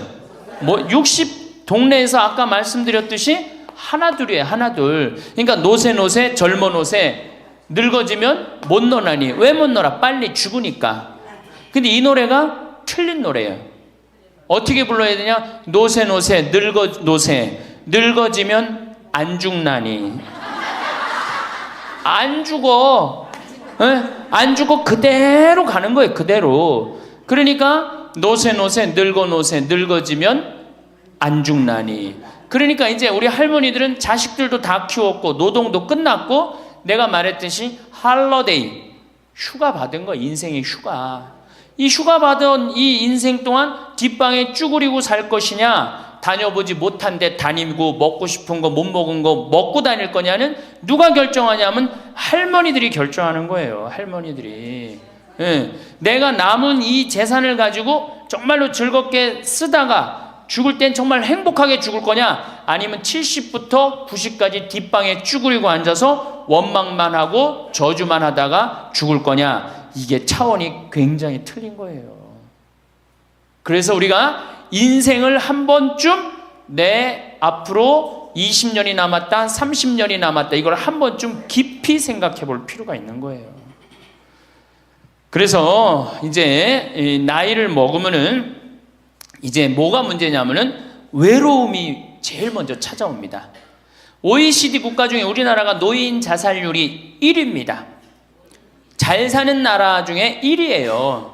잘 사는 나라 중에 1위인데 일본보다 노인 자살률이 2배가 높아요. 일본보다. 우리가 1996년에는 10만 명당 할머니, 할아버지들이 자살하는 할머니들이 28명이었는데 2006년 10만 명당 50명이 훌쩍 넘어버려요. 50명이. 자식도 찾아오지 않고 특히 할머니나 할아버지 둘 중에 하나가 아파서 들어눕거나 세상을 떠나면 급격히 우울해지는 거예요. 여기 우리 할머니들 아까 말씀 들어보니까 할아버지들 왜 안 모시고 왔냐고 그러니까 집 지켜야 된다고 그리고 할머니들만 전부 다 오셨다고 그러는데 우리 할머니들 지금 자식 걱정하고 자식 신경을 쓰는데 만약에 지금 할아버지가 돌아가시잖아요. 그럼 할머니들은 그날로 고아되는 거예요. 할아버지가 돌아가시는 날로 고아되는 거예요. 왜? 늙은 나랑 누가 밥 아침 점심 저녁 같이 먹어줄 건데, 누가 나랑 같이 텔레비 봐줄 건데 아무도 없어요. 오로지 남편이 있으니까 어떻게 같이 텔레비전도 보고 밥도 먹고. 혼자 먹는 거랑 같이 먹는 거랑 굉장한 차이가 나요. 혼자 먹는 거랑 같이 먹는 거랑. 그러니까 내가 내 남편이 죽었다 그날로 고아되는 거예요. 그날로. 올 들어 일본에서 노인이 집에서 병간호하다가 배우자를 살해한 사건이 30건이 발생을 합니다. 그러니까 남편 주로 여자는 자기 남편이 쓰러져도 끝까지 그걸 보살피면서 살아요. 여자는. 근데 남자는요, 보살피다가 지치면요 죽여버려요. 그냥 너무너무 힘들으니까. 그러니까 제일 좋은 건 뭐야? 제일 좋은 거는 남편이 먼저 죽고 그 다음날 여자가 따라 죽는 게 제일 좋은 거예요. 네. 할아버지가 먼저 죽고 그 다음날 할머니가 따라 죽는 게 제일 좋은 거예요. 그러니까 할머니들이 쓰러지면 안 돼요. 할아버지들이 쓰러지면 이게 돌보는데 할머니들이 쓰러지면 안 돼요. 그래서 범행 후 대부분 뭐라 그래? 병간호가 너무 힘들었다, 지쳤다, 그렇게 얘기를 합니다. 올해 5월 26일에 부인을 살해한 할아버지가 89살 할아버지가 85살짜리 할머니를 죽였어요. 이 할아버지가 대기업 출신으로서 정년퇴직하고 연금 생활까지 버젓이 하는 할아버지. 근데 지난 작년 9월부터 부인이 파킨스병에 걸린 거예요. 부인이 우울증까지 이제 겹쳐갖고 한층 어려운 상황이 됐어요. 근데 할아버지가 정말로 성실하게 보살폈어요. 근데 3월 달에 할아버지가 이게 넘어져갖고 여기 대퇴부, 여기가 그냥 엉치뼈가 부러져 버린 거예요. 그러니까 이 병원 치료에도 불구하고 자꾸 힘들어지니까 어떻게? 결국은 남에게 패 끼치니 차라리 죽는 게 낫다. 그러고 그냥 죽여버린 거예요. 근데 이때 이 판결이 어떻게 나왔느냐 하면은 할아버지가 할머니를 죽인 거를 엄중하게 추궁하면서도 부인이 병 때문에 이전과는 전혀 다른 사람이 된 것을 비관하여 동반 자살을 시도한 것에는 동정의 여지가 있다. 그러면서 3년 징역형을 하고 5년 집행유예를 내려요. 그러면서 마지막 할아버지한테 뭐라고 그러냐면 할머니 명복을 빌어주라고. 그러니까 이제 감옥에는 안 넣은 거죠. 그래서 이제는 정말로 이 노년에 이게 지금 죽느냐 사느냐의 문제야. 외롭고 안 외로우냐의 문제. 이거 외로운 것처럼 무서운 병이 없어요. 제가 여기 생태마을에 혼자 밥 먹잖아요. 사정원에서 혼자 밥 먹어요. 그러면 혼자 밥 먹는 게 뭐가 재밌어요? 작년에 우리 집에 안식년하는 신부님이 2분이 와 계신데 두 분하고 이렇게 밥 먹는데 밥 먹는 시간이 너무 재밌는 거예요. 얘기도 하고 누구 흉도 보고 무슨 일 얘기 잘 모르는 정보도 얘기하고 너무 텔레비전도요. 저는 혼자 텔레비전 보면 재밌을 것 같아요? 재미없어요. 나는 우차사나 개그 콘서트를 한 번도 본 적이 없어요. 근데 안식년하는 신부님 오고 난 다음부터 내가 우차사를 1년 내내 봤다니까. 혼자 보고 웃는 건 그거는 정말로 이상하잖아요. 혼자 보고 막 방에서 혼자 깔깔고 미친 거지. 혼자 보고 웃고. 근데 신부님하고 우리 나하고 안식년한 이용삼 신부님하고 같이 1년 동안 저녁에 우차사를 봐도 재밌고 뭘 봐도 재밌는 거야. 둘이가 그래서 좋은 거예요. 신부 그냥 혼자 밥 세끼 먹고 혼자 저녁에 텔레비전 보고 정말로 그거 쉬운 게 아니거든요. 근데 할머니들은 나는 원래 처음부터 그랬으니까 그걸 어려워했는데 둘이 텔레비전 보고 둘이 밥 먹다가 어느 날 갑자기 둘 중에 하나가 죽었다. 그럼 그날로 고아되는 거예요. 그 외로운 시간을 자식들이 이해하지 못한단 말이에요. 절대 이해하지 못해요. 그래서 다정하게 와갖고 아침부터 저녁까지 있었던 일을 얘기하겠어요? 뭘 얘기하겠어요? 근데 우리나라는 이 부부가 60 넘은 부부가 애인같이 살아야 되는데 이건 애인같이 사는 게 아니라 왼수같이 살아요. 그래요, 안 그래요? 왜? 우리는 결혼하자마자 어떻게 했어? 자식 키우느냐고 엄마는 정신없이 바쁘고 아빠는 나가서 돈 버느냐고 정신없이 바빴어요. 그래갖고 둘이서 데이트할 기회가 없었어. 데이트할, 연애할 시간이 없었어. 근데 어느 날 갑자기, 그래서 우리나라는 안사람 바깥사람 그랬잖아요. 근데 어느 날 갑자기 바깥사람이 이게 안 죽으면서 당신이 이제 사회에서 필요 없으니까 어떻게 해라, 집으로 가라. 그래갖고 집에 들어가고 안방에 들어와서 안사람이 되는 거예요. 평생 사랑한다는 말 한 번 안 하고 다정하게 뽀뽀 한 번 안 했는데 이게 둘이서 같이 사니 이게 집안이 평화로워요? 안 평화롭지? 그러니까 서양은 20대 만나갖고 안 맞으면 30대 바꾸고 30대 만나갖고 안 맞으면 40대 바꾸고 40대 만나갖고 안 맞으면 50대 바꾼 부부가 50대부터 100살까지 애인같이 산대요. 소중함을 알아서. 근데 우리는 20대부터 50대까지 한 번도 안 바꾸는 거야. 한 번도 안 바꾸고 어느 날 갑자기 바깥에서 전심 저녁 먹고 들어오던 사람을 이게 밥 새끼를 다 차려줘야 되니 이게 쉬워요? 쉽지 않지. 그러니까 왼수라고 그러는 거지. 왼수, 애인이 아니고. 방도 어떻게 써? 아니 늙어서 안 그래도 외로운데 방도 그 아파트에서 둘만 사니까 할머니는 안방에서 자고 할아버지는 뒷방에서 자고 잠도 따로 자고. 이거 뭐 같이 사나 마나야.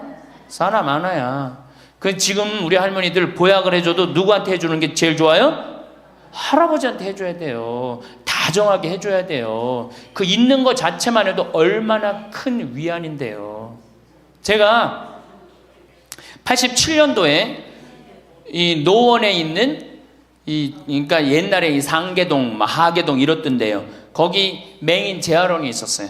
근데 내가 맹인 재활원에 이렇게 거기서 이제 근무를 했었을 때 거기에 부부가 있었는데 남편이 죽었어요. 남편이 죽어갖고 내가 뭐 정말 염도 해주고 그냥 성가도 잘 해주고 그랬는데 그 눈이 먼 그 자매가 그 방을 바꿔달라는 거예요. 그래서 왜 바꾸냐 그랬더니 여길 가도 남편 냄새, 저길 가도 남편 냄새. 남편이 너무 그리워서 못 살겠다는 거예요. 그러니까 그냥 지금은 소용이 없는 것 같지. 그렇죠? 빨리 죽었으면 좋겠고 귀찮지. 밥 새끼 해주는 거. 그런데 그 묵뚝뚝한 할아버지가 없으면요 정말로 외로워지는 거예요. 그러니까 할아버지들한테 좀 잘하세요. 자식한테 신경 쓸 거 할아버지한테 한 번만 더 신경 쓰세요. 진짜 지금 중요한 동반자는 누구야? 할아버지들이야. 구박 좀 하지 말고. 노년처럼 축복받은 삶이 어디 있어요? 저는요 여러분들처럼 80까지 사는 게 원이에요. 사는 게 얼마나 좋은데요. 사는 게. 제가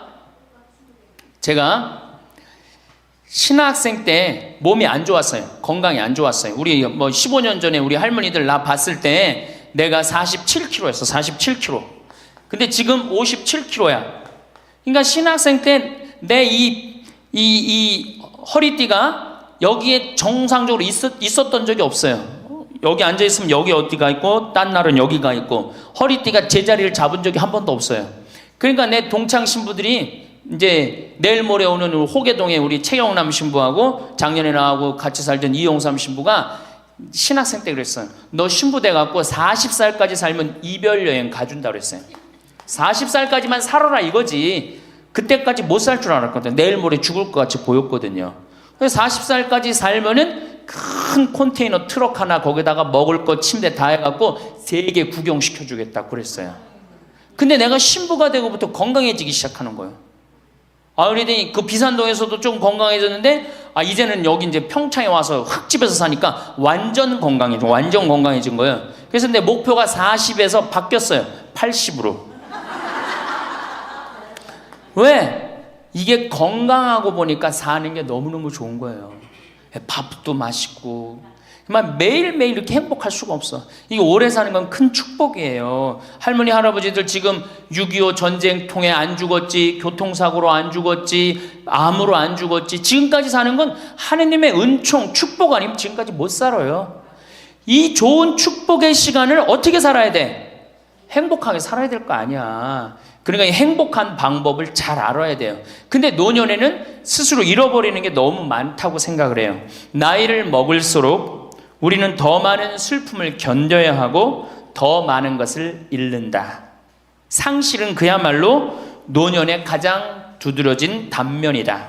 친구들, 친척들, 배우자, 심지어 자녀들이 먼저 갈지도 모른다. 어제 100살 먹은 할머니 얘기를 들어보니까 자식들이 다 먼저 갔다는 거예요. 그러니까 먼저 가는 경우도 있어요. 지금 안 죽으니까. 그럴 때는 그 상실감이 훨씬 더 크다는 거예요. 그러니까 외로움이 점점 나이를 먹으면 먹을수록 증가하는 거죠. 외로움, 고독. 제일 무서운 거예요. 나이 먹어서.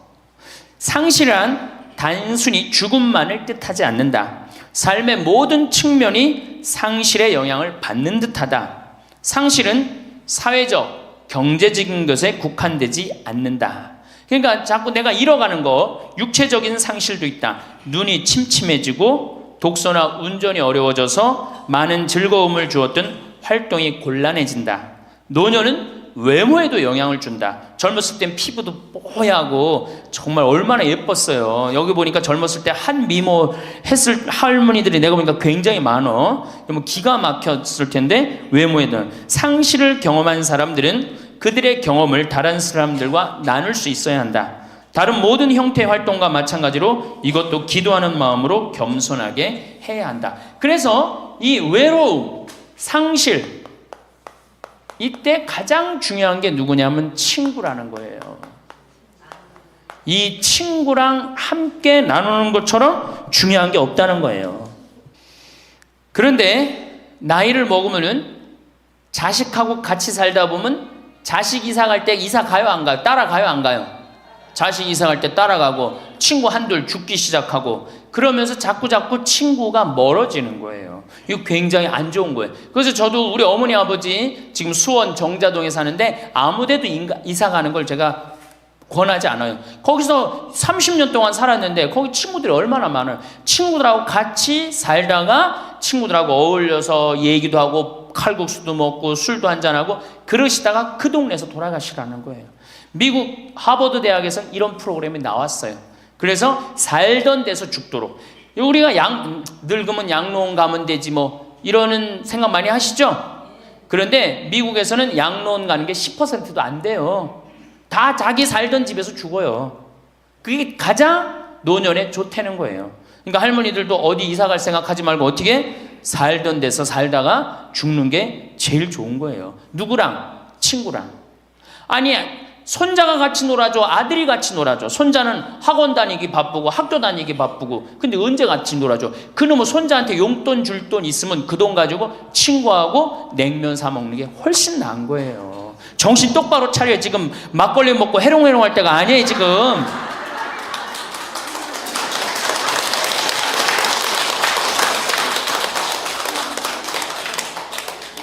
여기 비산동 노인대학 할머니들은 정말 행복한 분들이에요. 왜? 일주일에 한 번 나와서 또래 친구들하고 노래도 하고 아까 보니까 또 막 마당에서 노래하고 막 강의도 안 들어오려고 막 그러다 보니까 이게 얼마나 중요한 건데 일주일에 한 번 친구를 만나서 노래하고 춤도 추고 이게 굉장히 중요한 거예요. 그래서 노인대학 중간에 관두지 마세요. 죽을 때까지 다녀. 죽을 때까지. 그거 가면 밥도 그냥 주잖아. 이야 얼마나 좋아. 아니 노인대학 다니까 지금 수학여행 온 거 아니야? 1박 2일? 수학여행도 오고. 아유 한 신부님이 얼마나 훌륭해. 그냥 이쁘게 생기기도 했지만 얼마나 훌륭해. 할머니들 그냥.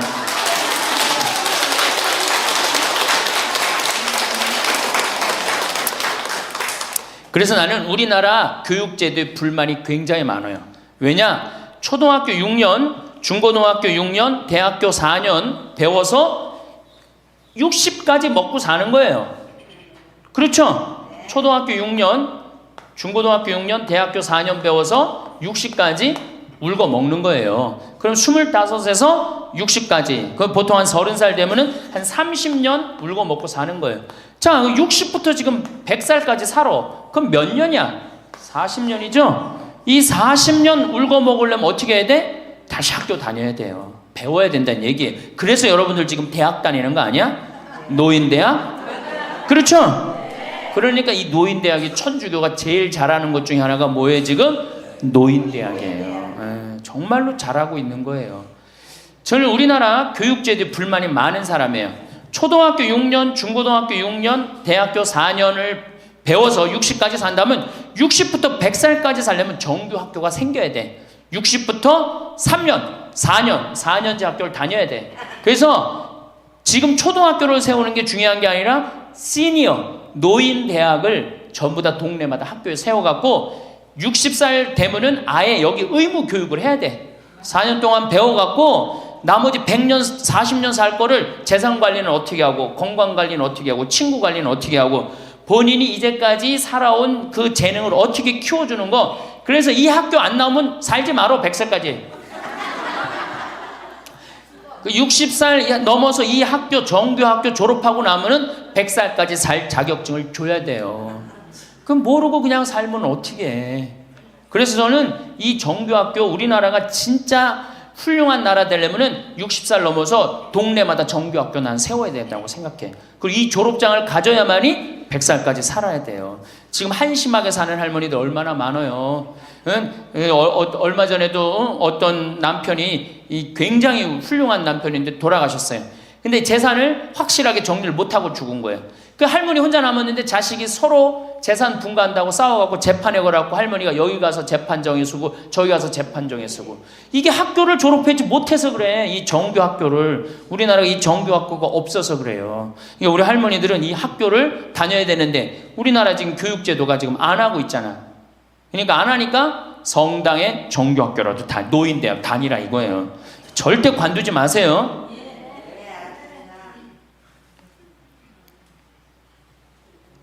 호주에서는 다른 사람 절대 안 만난 할머니가 돌아가셨는데 어떻게 6개월 동안 그 할머니가 죽었는지 아무도 모르는 거예요. 그래갖고 6개월 동안 냄새가 하도 나서 보니까 죽은 지 6개월 돼서 그때 발견한 거예요. 자식들도 뻐젓이 다 있는데 자식이 있어도 부모 6개월, 1년 안 차가는 자식 많아요. 앞으로 여러분들도 그럴 거예요. 여러분들도. 진짜 중요한 건 누구야? 친구야, 친구. 여기 노인대학에 같은 반에 친구가 안 나오면 전화로도 한 통 해볼 거 아니야. 그럼 죽었는지 살았는지 꼴가닥 죽었는지 어떻게 했는지 알 거 아니에요. 그래서 노년에 가장 중요한 건 친구다. 며칠 전에 능평성당에 70대 된 할머니 할아버지 네 부부가 여기 와서 2박 3일 동안 놀고 가셨어요. 네 부부가 바나 다 갖고 오고 쌀, 반찬 다 갖고 왔어. 그럼 비싸지도 않지. 하루에 뭐 잠자는 거 하면 4만 원, 5만 원이면 되니까 그 4일 동안 여기 와갖고 얼마나 근사하게 놀고 갔는지 몰라요.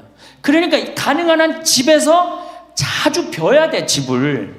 며느리하고 가능한 한 안 마주치는 게 좋은 거예요. 그래야지 며느리도 편안하지, 누구도 편안해? 나도 편안하고. 뒷방에서 쭈그리고 앉아있으면 알아주는 사람 아무도 없다 이거예요.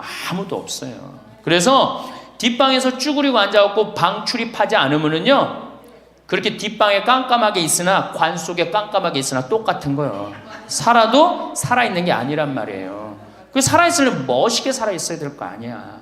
그러니까 놀러도 좀 가고. 이제 그건 내가 4번째 시간에 얘기를 할 거예요. 어떻게 노느냐. 그 방법도 모르니까. 저는 우리나라 지금 주일학교, 우리 수원교구가 이 신호도수가 청소년 신앙의 뭐 활성화인가 그래요. 예, 청소년. 근데 주일학교는 난 굉장히 회의적이에요. 왜냐하면 우리나라 교육제도에서요, 신앙생활을 잘할 수 있는 교육제도가 아니에요. 우리나라 교육제도가. 학원 죽으라고 다니고 그렇게 지쳤는데 토요일날 일요일날 겨우 쉴만하는데 성당 가고 점점 성당이 부담스럽잖아요. 그러니까 주일학교에 있는 돈 없는 돈 다 쏟아넣어. 보자신부강양 총력을 기울여 주일학교에. 그 6학년 졸업하고 나면은 이놈들이 중고등학교 가면요 학원 다니고 대학 가야 된다고 성당 다 안 나와요. 그러니까 초등학교가 1000명이면 중고등학교는 100명으로 줄어들어요. 여기다 뭘 돈을 쏟아넣고 그래. 주일학교 2박 3일 여름 피정 데리고 가는 것보다 진짜 중요한 건 노인대학이야. 노인대학은요 줄어들지도 않아. 죽지도 않으니까 줄어들지도 않고 그대로 가는 거야. 얼마나 좋아. 그리고 성당 평일미사 다 메우는 사람들 누구야? 할머니 할아버지들 아니야. 주일날 성당 다 메우는 사람들 누구야? 연령 저 초상 남은 거기 갖고 연도 다 바치는 사람들 누구야? 이게 노인처럼 중요한 게 없는 거야. 그러니까 보좌 신부는 주일학교 애들을 위한 보좌 신부가 아니고 누구를 위한 보좌 신부여야 돼? 노인댁을 위한. 이 새파란 신부가 와서 할머니들한테 재롱 피면 좋아 안 좋아? 그냥 우리 할머니들 보좌 신부 보기만 해도 좋죠? 근데 왜 그 보좌 신부를 주일학교 애들한테 쏟아 넣느냐고. 참 진짜 노인대학이 중요한 거예요. 그래서 우리 할머니 할아버지들 이거 관두지 말고 꼭 열심히 다니세요. 아셨어요? 네. 자, 이제 노년의 첫 번째 외롭다 말씀드렸어요. 외롭다. 네. 두 번째로는 노년에 이 자식들하고 문제예요. 자식들하고 갈등이 생기기 시작해요. 내가 이렇게 많이 쏟아 넣었는데 너는 나한테 해주는 게 뭐가 있느냐, 이렇게 계속 섭섭해요. 근데 사실 자식들도 살기 힘들어요. 생각해봐. 자식들 아파트 청약 보야지, 애들 학원 보내야지, 전기세 내야지, 전화비 내야지, 먹어야지. 그렇죠?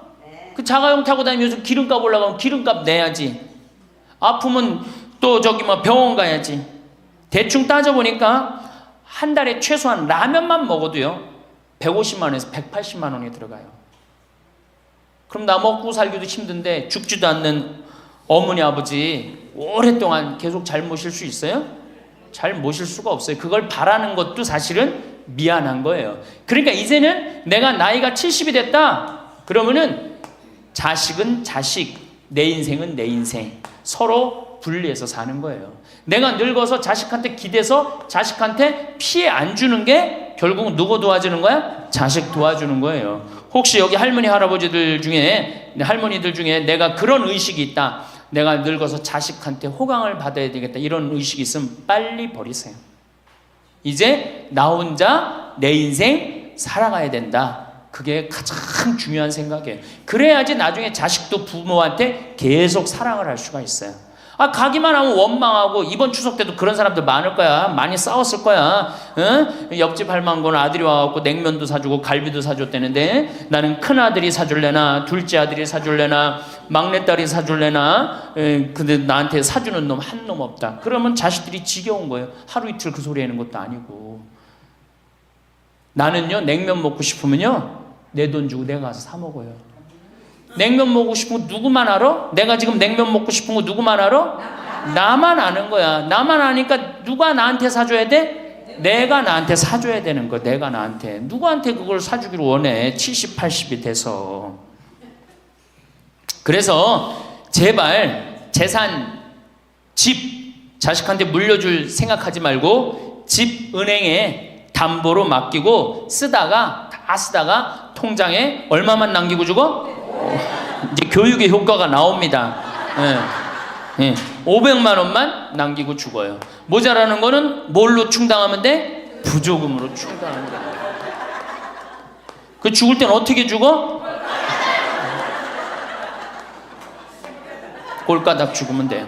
자, 미국은 집으로 깔고 있는 게 30%, 금융자산이 70%예요. 할머니, 할아버지들이. 집으로 깔고 있는 게 30%, 금융자산이 70%예요. 그래갖고 70%를 쓰다가 죽어요, 미국은. 우리나라는 집으로 깔고 있는 게 90%, 금융자산이 10%야. 그러니까 뭐 하고 싶어도 돈 있어요, 없어요? 돈이 없는 거야. 오로지 뭐만 하나 쥐고 앉아 있는 거야? 집만 하나 쥐고 앉아 있는 거야. 그 쥐고 앉아서 죽을 때 누구한테 물려주려고? 자식한테 물려주려고. 그런데 문제는 뭐냐? 자식이 그 집을 물려받을 때 몇 살이에요? 70이에요. 내가 90에서 지금 대개 100살에 죽는단 말이야. 그럼 자식이 몇 살에 그 집 물려받아? 70에 물려받아. 70을 물려받은 의미가 있어요, 없어요? 의미가 없어요. 차라리 이 집 정리해갖고 나도 맛있는 거 먹고 구경하고 싶은 거 구경하고 돌아다니고 싶은 거 돌아다니다가 자식한테 자식도 같이 쓰다가 죽는 게 낫지. 집 남겨놓으면은 반은 국가가 갖고 가고 반은 네가 더 갖느냐 내가 더 갖느냐 싸운단 말이에요. 반은.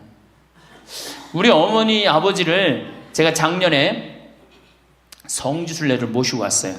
근데 어머니 아버지한테 그랬어. 어머니 예수님 태어난 데는 봐야 될 거 아니냐.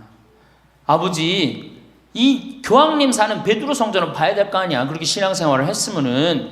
근데 아버님이 77, 어머니가 75이었을 때 내가 모시고 갔어요. 그랬더니 아버지 어머니가 그러는 거야. 아유 길에서 죽기 싫다는 거야. 비행기 14시간 타기 싫다는 거예요. 우리 외삼촌이 미국에 가서 돌아가셨거든요. 여행 갔다가. 그래서 내가 그랬어요. 걱정하지 말라고. 그리고 자식들이 이미 돈을 다 모아놨기 때문에 어머니 아버지 이거 취소하면 안 된다고. 그래 3달 전에 가서 말씀을 드리니 2달 전에 집에 가보니까 어머니 아버지가 손잡고 산에 올라갔다 내려갔다 하더라고. 길에서 안 죽으려고. 한 달 전에 가보니까 여행 옷 다 입고 뭐 운동화도 다 했어요. 제가 여행을 모시고 갔는데 비행기에선 잘 자고 중간에 뭐 2번에 밥 나오네 2번 다 먹고 또 잘 주무시고 성지에 딱 그 순례를 하는데 제일 먼저 일어나고 제일 앞장서서 걸어가고 제일 잘 먹는 거 잠도 잘 자고 누가 77이라고 그래요. 그래갖고 토요일날 밤 10시에 집에 들어왔어요. 한국에 들어와갖고 나하고 한 15분이 우리 어머니 아버지하고 성주순례를 갔는데 다음날 10시에 내가 전화를 했어요. 10시에 전화를 했는데 성주순례 갔다 온 분들 다 괜찮은가 확인했는데 다 비몽사몽 전화를 받는 거예요. 40대 50대 된 분들이 갔었는데 근데 집에 전화했는데 어머니 아버지가 전화를 안 받는 거예요. 걱정이 되고 계속 전화를 했는데 2시에 이제 통화가 됐어요. 아유 왜 전화 안 받느냐고. 아버지는 약수터에 물 들어가고요. 어머니는 머리하러 가신 거야. 그렇게 13일 동안을 여행을 갔다 오고 다음 날도 안 죽어요. 지금 77, 75 말도 아니에요. 그렇게 모시고 여행을 갔다 왔더니 지난달에 내가 집에 가고 어머니 아버지하고 점심 같이 갈비 먹었어요. 그야말로 갈비를 먹는데 어머니가 그러는 거예요. 신부님 작년에 신부님이 저기 막 성주순례 유럽 갔다 온다고 여행 가방을 이쁜 걸 사주었는데 집에 그 여행 가방이 이렇게 앉아 있는데 여행 가방이 너무 아깝다고. 저 여행 가방이 또 가자 이거지. 또 가자 이거지. 그래서 제가 그랬어요. 알았다고. 올해는 경제가 어려우니까 내년에 내가 모시고 가겠다고. 그래서 내년 모시고 갈 계획이에요. 왜? 이제는 인생이 휴가란 말이야. 휴가니까 정말로 인생을 즐겁게 살고 좀 하느님께 영광 드리고 감사하면서 살다가 떠날 때 부조금은 어머니의 이름으로 부조금이 들어오면 어머니 이름으로 과원에 집 한 채 줘줄 거고 아버지가 돌아가시면 아버지 이름으로 집 한 채 드리고 그리고 아무것도 남기지 않고 가시는 거예요. 그게 멋있는 거예요. 그러니까 제발 욕심을 버리세요. 내 자식 내 새끼 이 욕심을 버려. 우리가 하늘나라를 지향하는 사람들은 아니야. 근데 뭐 이렇게 세상에 욕심이 많아. 하늘나라에 지향하는 사람들이. 그러니까 돌아가실 때는 누구한테 돌아가? 난 이 돌아간다는 말 참 좋아해요. 죽었다는 말보다 돌아간다는 말을 참. 어디로 돌아가? 하느님한테로 돌아가는 거예요. 돌아갈 때는 하느님한테 돌아갈 때는 좀 자신 있게 돌아가야 될 거 아니야. 세상에 다 묻어놓고 그냥 빈털터리로 너 나한테 한 게 뭐 있냐? 난 자식한테 다 주고 왔습니다.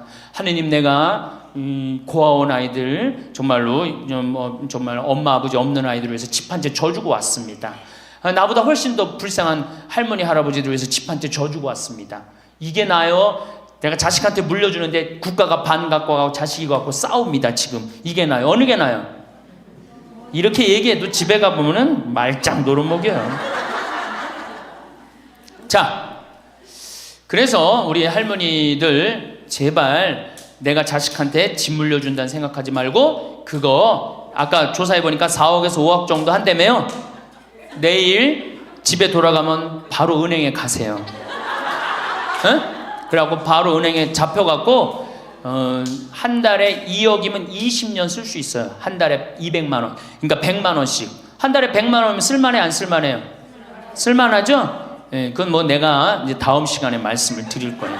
자, 외롭고 친구가 없고 그 다음에 자식하고 관계가 안 좋아져요. 그 다음에 나이를 먹으면은 몸이 여기저기에 아파요. 잘생기고 이뻤던 얼굴에 검버섯이 피죠. 그렇죠? 곱고 이뻤던 얼굴이 쭈글쭈글해지고, 그렇죠? 예. 당뇨병이 생겨서 기력도 빠지고, 관절염이 생겨서 무릎도 아프고, 골다공증이 생겨서 넘어지기만 해도 뼈가 부러지고, 심장병도 생기고, 또 치매까지 걸리면 자식인지 누군지 구분도 못하고, 예? 여기가 하늘인지 땅인지, 예? 그것도 구분 못하고, 고혈압으로 쓰러져 갖고 다리 한쪽 질질 끌고 다니고, 이런 그런 거를 주위에서 자꾸 보면 자꾸 자신감이 있어요, 없어요? 없죠? 그런데 이런 사람들은 극히 드물다는 거예요. 미국의 95%는 건강하게 살아요. 그리고 여기 있는 할머니들은 지금 안양에서부터 여기까지 관광버스 타고 2시간 반 동안 왔죠?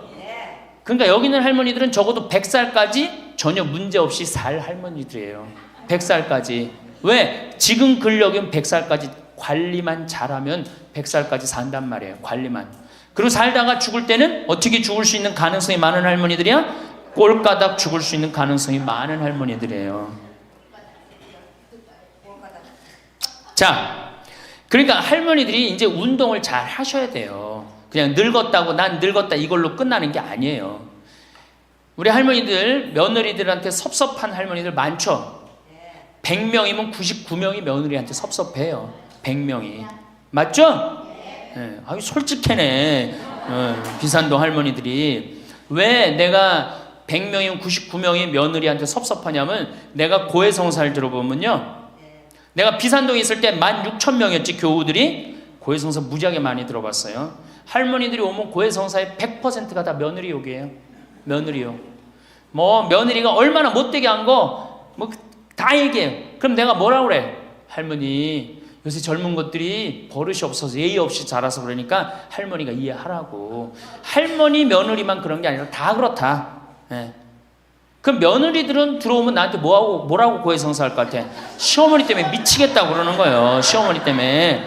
그럼 내가 그 며느리들한테 뭐라고 그럴 것 같아요? 늙으면 다 그러니까, 니네 집만 그런 게 아니다. 늙으면 다 그러니까 신경 쓰지 말아라. 제가 그래요. 어쩔 수 없는 거예요. 어쩔 수 없는 거예요. 자, 그런데 할머니들하고 며느리들하고 입장을 조금 생각을 해봐. 자, 우리 할머니들 자식들 키웠을 때, 막 키웠을 때 태어났어. 막 손가락에 꼬무락거리고 막 저기 막 옹알이하고 이뻐요, 안 이뻐요? 아, 이놈이 일어났어. 뻗떡. 그래갖고 걸으면 한 걸음 뛰었을 때 흥분돼요, 안 흥분돼요? 흥분되죠? 걸어. 그럼 기가 막히게 행복하죠?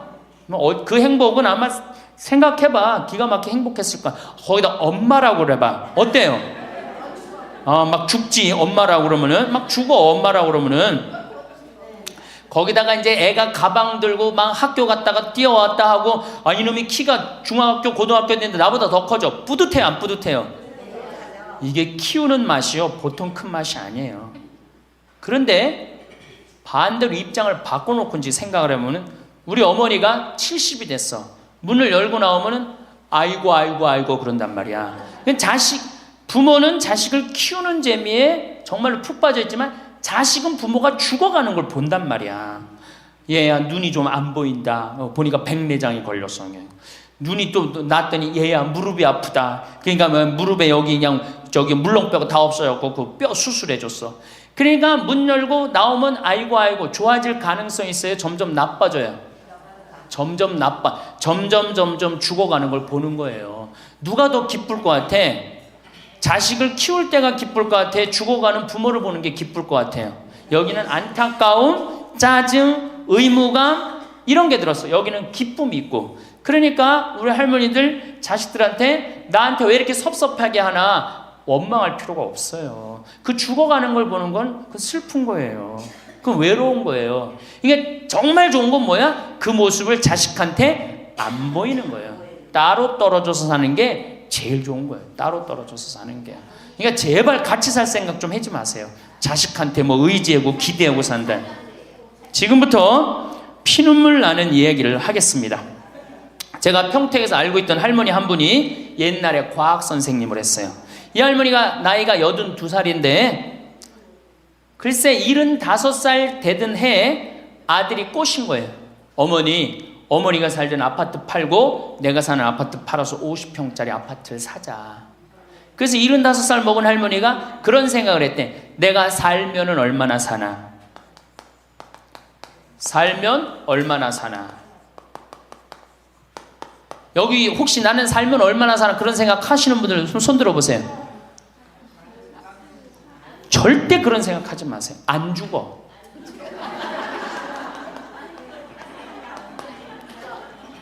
얼마 전에 102살 먹은 할머니한테 인터뷰를 했어요. 기자가. 할머니 제일 후회스러운 게 뭐예요? 그랬더니 70살에 그랬대. 내가 살면 얼마나 사나. 내일 모레면 죽겠지. 내일 모레면 죽겠지. 그런 생각을 했대요. 그래서 자식들이 어머니 어디 여행 갑시다. 그럼 내가 살면 얼마나 사는데 무슨 여행이냐. 니네들이나 갔다 와라. 난 여기 있을 테니까. 그러는데 80이 돼도 안 죽더래요. 80이 돼갖고 그런 생각을 했대. 이젠 진짜 내일 모레면 죽을 거다. 내일 모레면 죽을 거다. 어머니 내가 갈비 사드릴 테니까 갈비 니네나 먹으러 가라. 난 내일 모레면 죽을 건데 무슨 갈비가 필요하냐. 그리고 뒷방에 있었다는 거예요. 근데 90이 됐는데 그때도 안 죽더래요. 그래갖고 90이 돼갖고 진짜 내일 모레면 죽을 거다. 진짜 내일 모레. 그리고 100살까지 산 거예요. 이 할머니가. 제일 후회되는 게 뭐냐 그러니까 30년 동안 내일 모레면 죽을 거다. 그리고 뒷방에 앉아있던 게 제일 후회된다는 거예요. 30년이 짧은 세월이에요. 그 30년 동안 돌아다니고 먹고 싶은 거 먹고 만나고 싶은 친구 만나고 노인대학에 나오면 춤 시간도 있죠. 춤도 추고 박수도 치고 그랬으면 그 30년이 축복의 30년이야. 저주의 30년이야. 축복이죠. 근데 그 할머니는 어떻게 사는 거야? 저주의 30년을 사는 거예요. 어쨌든 이 할머니가 내가 살면 얼마나 사나. 손자 얼굴이나 보고 자식이나 밥이나 먹고 같이 살아야 되겠다. 그리고 그 집을 팔아갖고 아들 이름으로 다 해주고 들어온 거예요. 들어오는 순간 자식하고 살아요? 누구하고 살아요? 며느리하고 살죠. 며느리가 그동안 시어머니하고 안 살았는데 학교 선생님을 했으니 얼마나 꼬장꼬장해요. 챙견을 얼마나 하겠어. 이거 챙견 저거 챙견. 그래 며느리 미쳐 안 미쳐? 미치죠. 며느리 성당도 나가기 싫은 거. 시어머니 열심히 나가는 성당. 그러니까 어떻게 성당 안 나가는데 성당 안 나간다고 또 욕하고. 그러니까 점점 원수가 되는 거예요. 그러니까 며느리가 나 어머니랑 밥 먹는 거 체하니까 안 된다. 어머니 들어가갖고 방에서 들어가 먹어라. 밥도 같이 못 먹는 거 방에 들어가고 혼자 먹는 거예요. 손자하고 밥 먹으려고 합쳤는데 구박을 받는 거지. 하루는 날 찾아갖고 신부님 머리 좀 만져보라는 거예요. 머리를 만져보니까 혹이 이렇게 2개가 났어. 보온병으로 며느리가 때린 거예요. 아니 60 먹은 며느리가 80 먹은 며느리랑 싸우면은 누가 이겨요? 60 먹은 며느리가 이기게 돼 있어요. 30대 며느리는 울면서 참지만 60대 된 며느리는 안 참아요. 같이 싸우지. 그래갖고 혹이 이렇게 2개가 나서 왔어요. 할머니 왜 그러고 사냐. 나하고 저 소송 걸자. 그럼 지금 아파트가 8억이니까 할머니 25평 그쪽 25평이니까 4억이니까 할머니 4억 찾아갖고 우리 집에 오면은 내가 죽을 때까지 평창에서 모시고 살겠다. 4억이면 그래 82이니까 100살까지면 4억이면 살거든요. 그래 살자.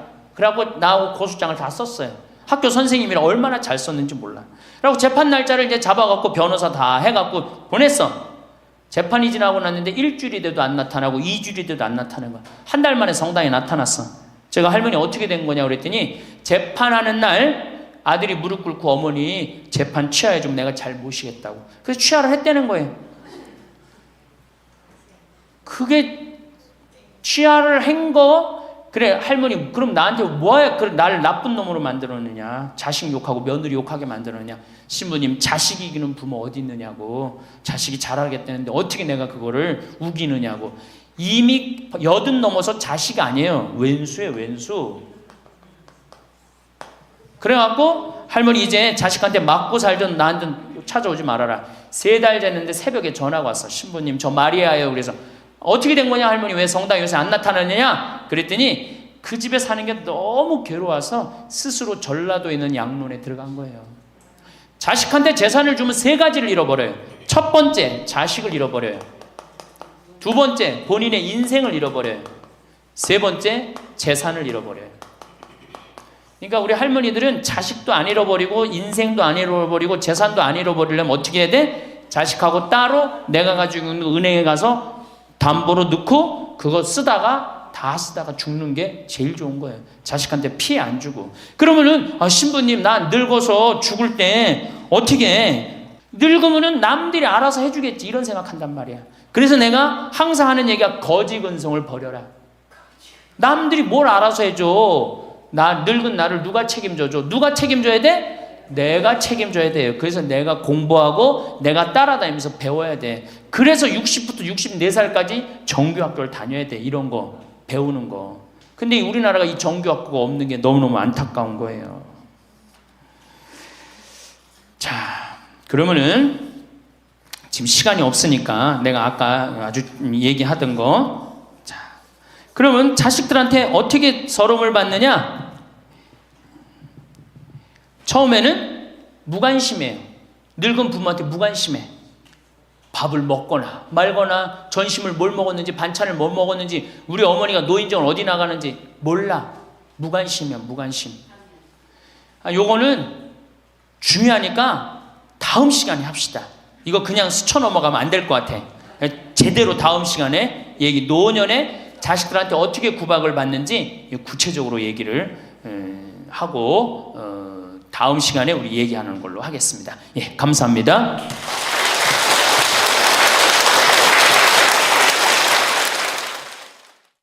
황창현 신부님께서 우리에게 들려주신 소중한 지혜들을 바탕으로 인생의 황금기를 더욱 행복하고 의미 있게 가꾸어 갈 수 있는 방법들에 대해 좀 더 깊이 함께 생각해 보는 시간을 가져볼까 합니다.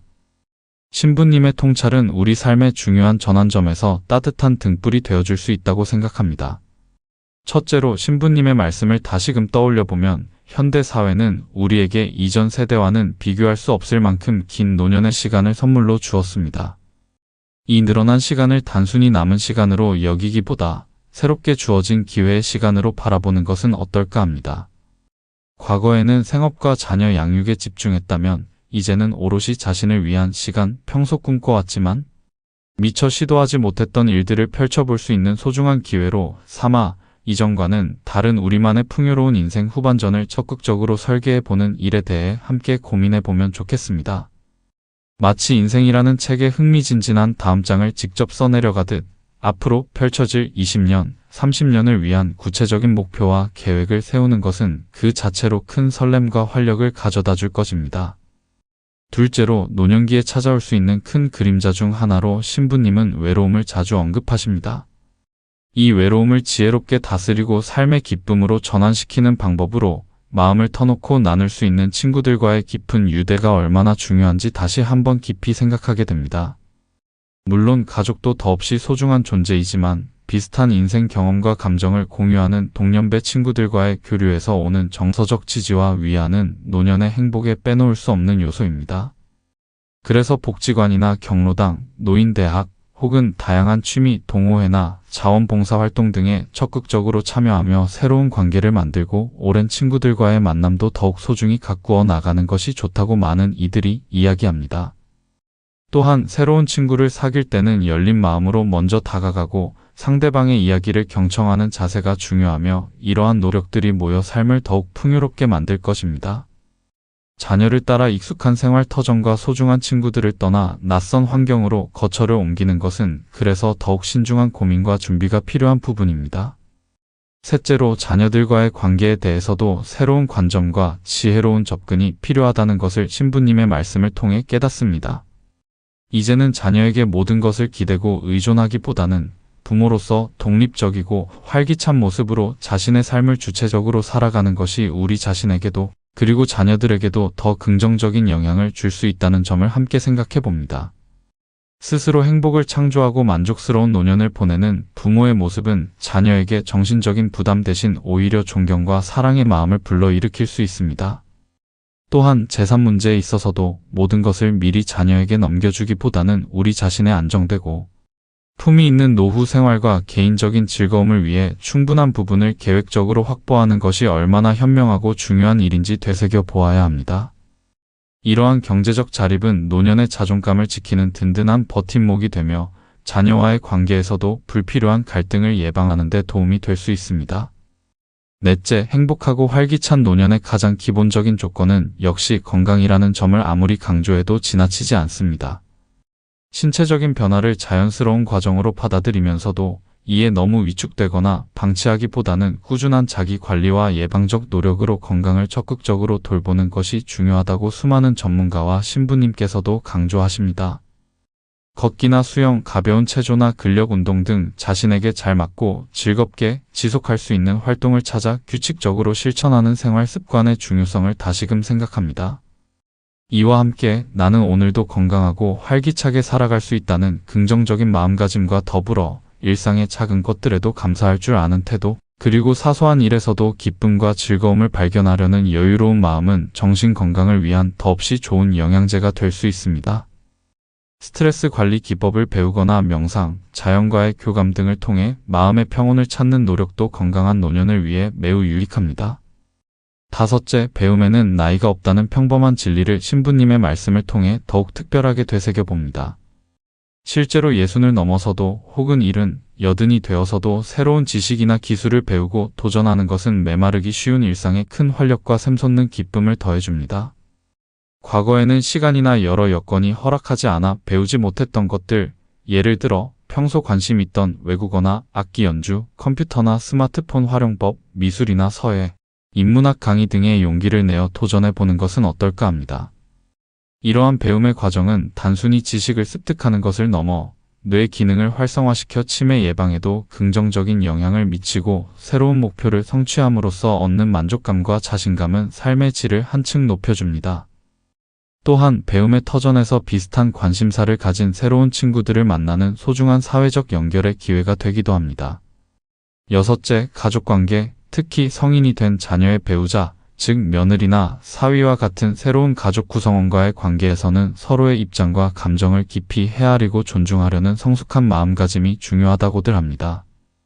때로는 문화적 차이나 세대 차이로 인해 서운함이나 오해가 생길 수 있지만 그들 역시 각자의 삶의 무게와 어려움 속에서 최선을 다해 살아가고 있음을 이해하려는 노력이 필요합니다. 신부님의 지혜를 빌리자면 과거의 권위적인 방식이나 일방적인 기대를 내세우기보다는 한 명의 독립된 인격체로서 그들의 삶의 방식과 가치관을 존중하며 때로는 적절한 심리적 거리를 유지하는 것이 오히려 더 편안하고 건강한 관계를 오랫동안 지속시키는 현명한 방법이 될 수 있습니다. 진심 어린 칭찬과 격려는 관계를 부드럽게 하는 윤활유가 될 것입니다. 일곱째, 삶의 마지막 여정인 죽음에 대해서도 좀 더 열린 마음으로 성찰하고 준비하는 자세가 필요하다는 것을 신부님의 말씀을 통해 배웁니다. 죽음을 단지 어둡고 두려운 종말로만 여기기보다 모든 생명에게 주어진 자연스러운 삶의 한 과정으로 받아들이고 남은 시간을 더욱 의미 있고 충실하게 보내는 데 집중하는 자세를 가져보는 것입니다. 황창현 신부님은 이를 하느님 품으로 평화롭게 돌아가는 것이라고도 표현하셨습니다. 자신의 삶을 아름답게 돌아보고 정리하며 사랑하는 사람들에게 진심을 전하고 혹시라도 마음에 남은 응어리가 있다면 풀고 화해하는 시간을 갖는 것도 중요합니다. 또한 자신의 유산을 어떻게 남길 것인가에 대해 미리 생각해보고 재산을 꼭 혈연 중심의 자녀에게만 물려주기보다 사회의 발전이나 어려운 이웃을 위해 의미 있는 방식으로 환원하는 것도 우리가 함께 고려해 볼 수 있는 매우 가치 있고 아름다운 선택지 중 하나입니다. 결국 행복하고 충만한 노년은 그저 수동적으로 기다리는 것이 아니라 우리 스스로가 하루하루의 생각과 행동을 통해 적극적으로 만들어가는 창조적인 여정임을 다시 한번 깊이 생각하게 됩니다. 외로움은 따뜻한 인간관계와 교류로 채우고 몸과 마음은 꾸준한 관심과 사랑으로 돌보며 끊임없는 배움과 성찰을 통해 삶을 더욱 풍요롭게 가꾸어 나가는 것, 이것이 바로 황창현 신부님의 말씀을 통해 우리가 함께 그려볼 수 있는 빛나고 아름다운 노년의 모습이 아닐까 합니다. 여러분의 소중한 황금기가 늘 건강과 기쁨 그리고 평안으로 가득하시기를 진심으로 응원합니다.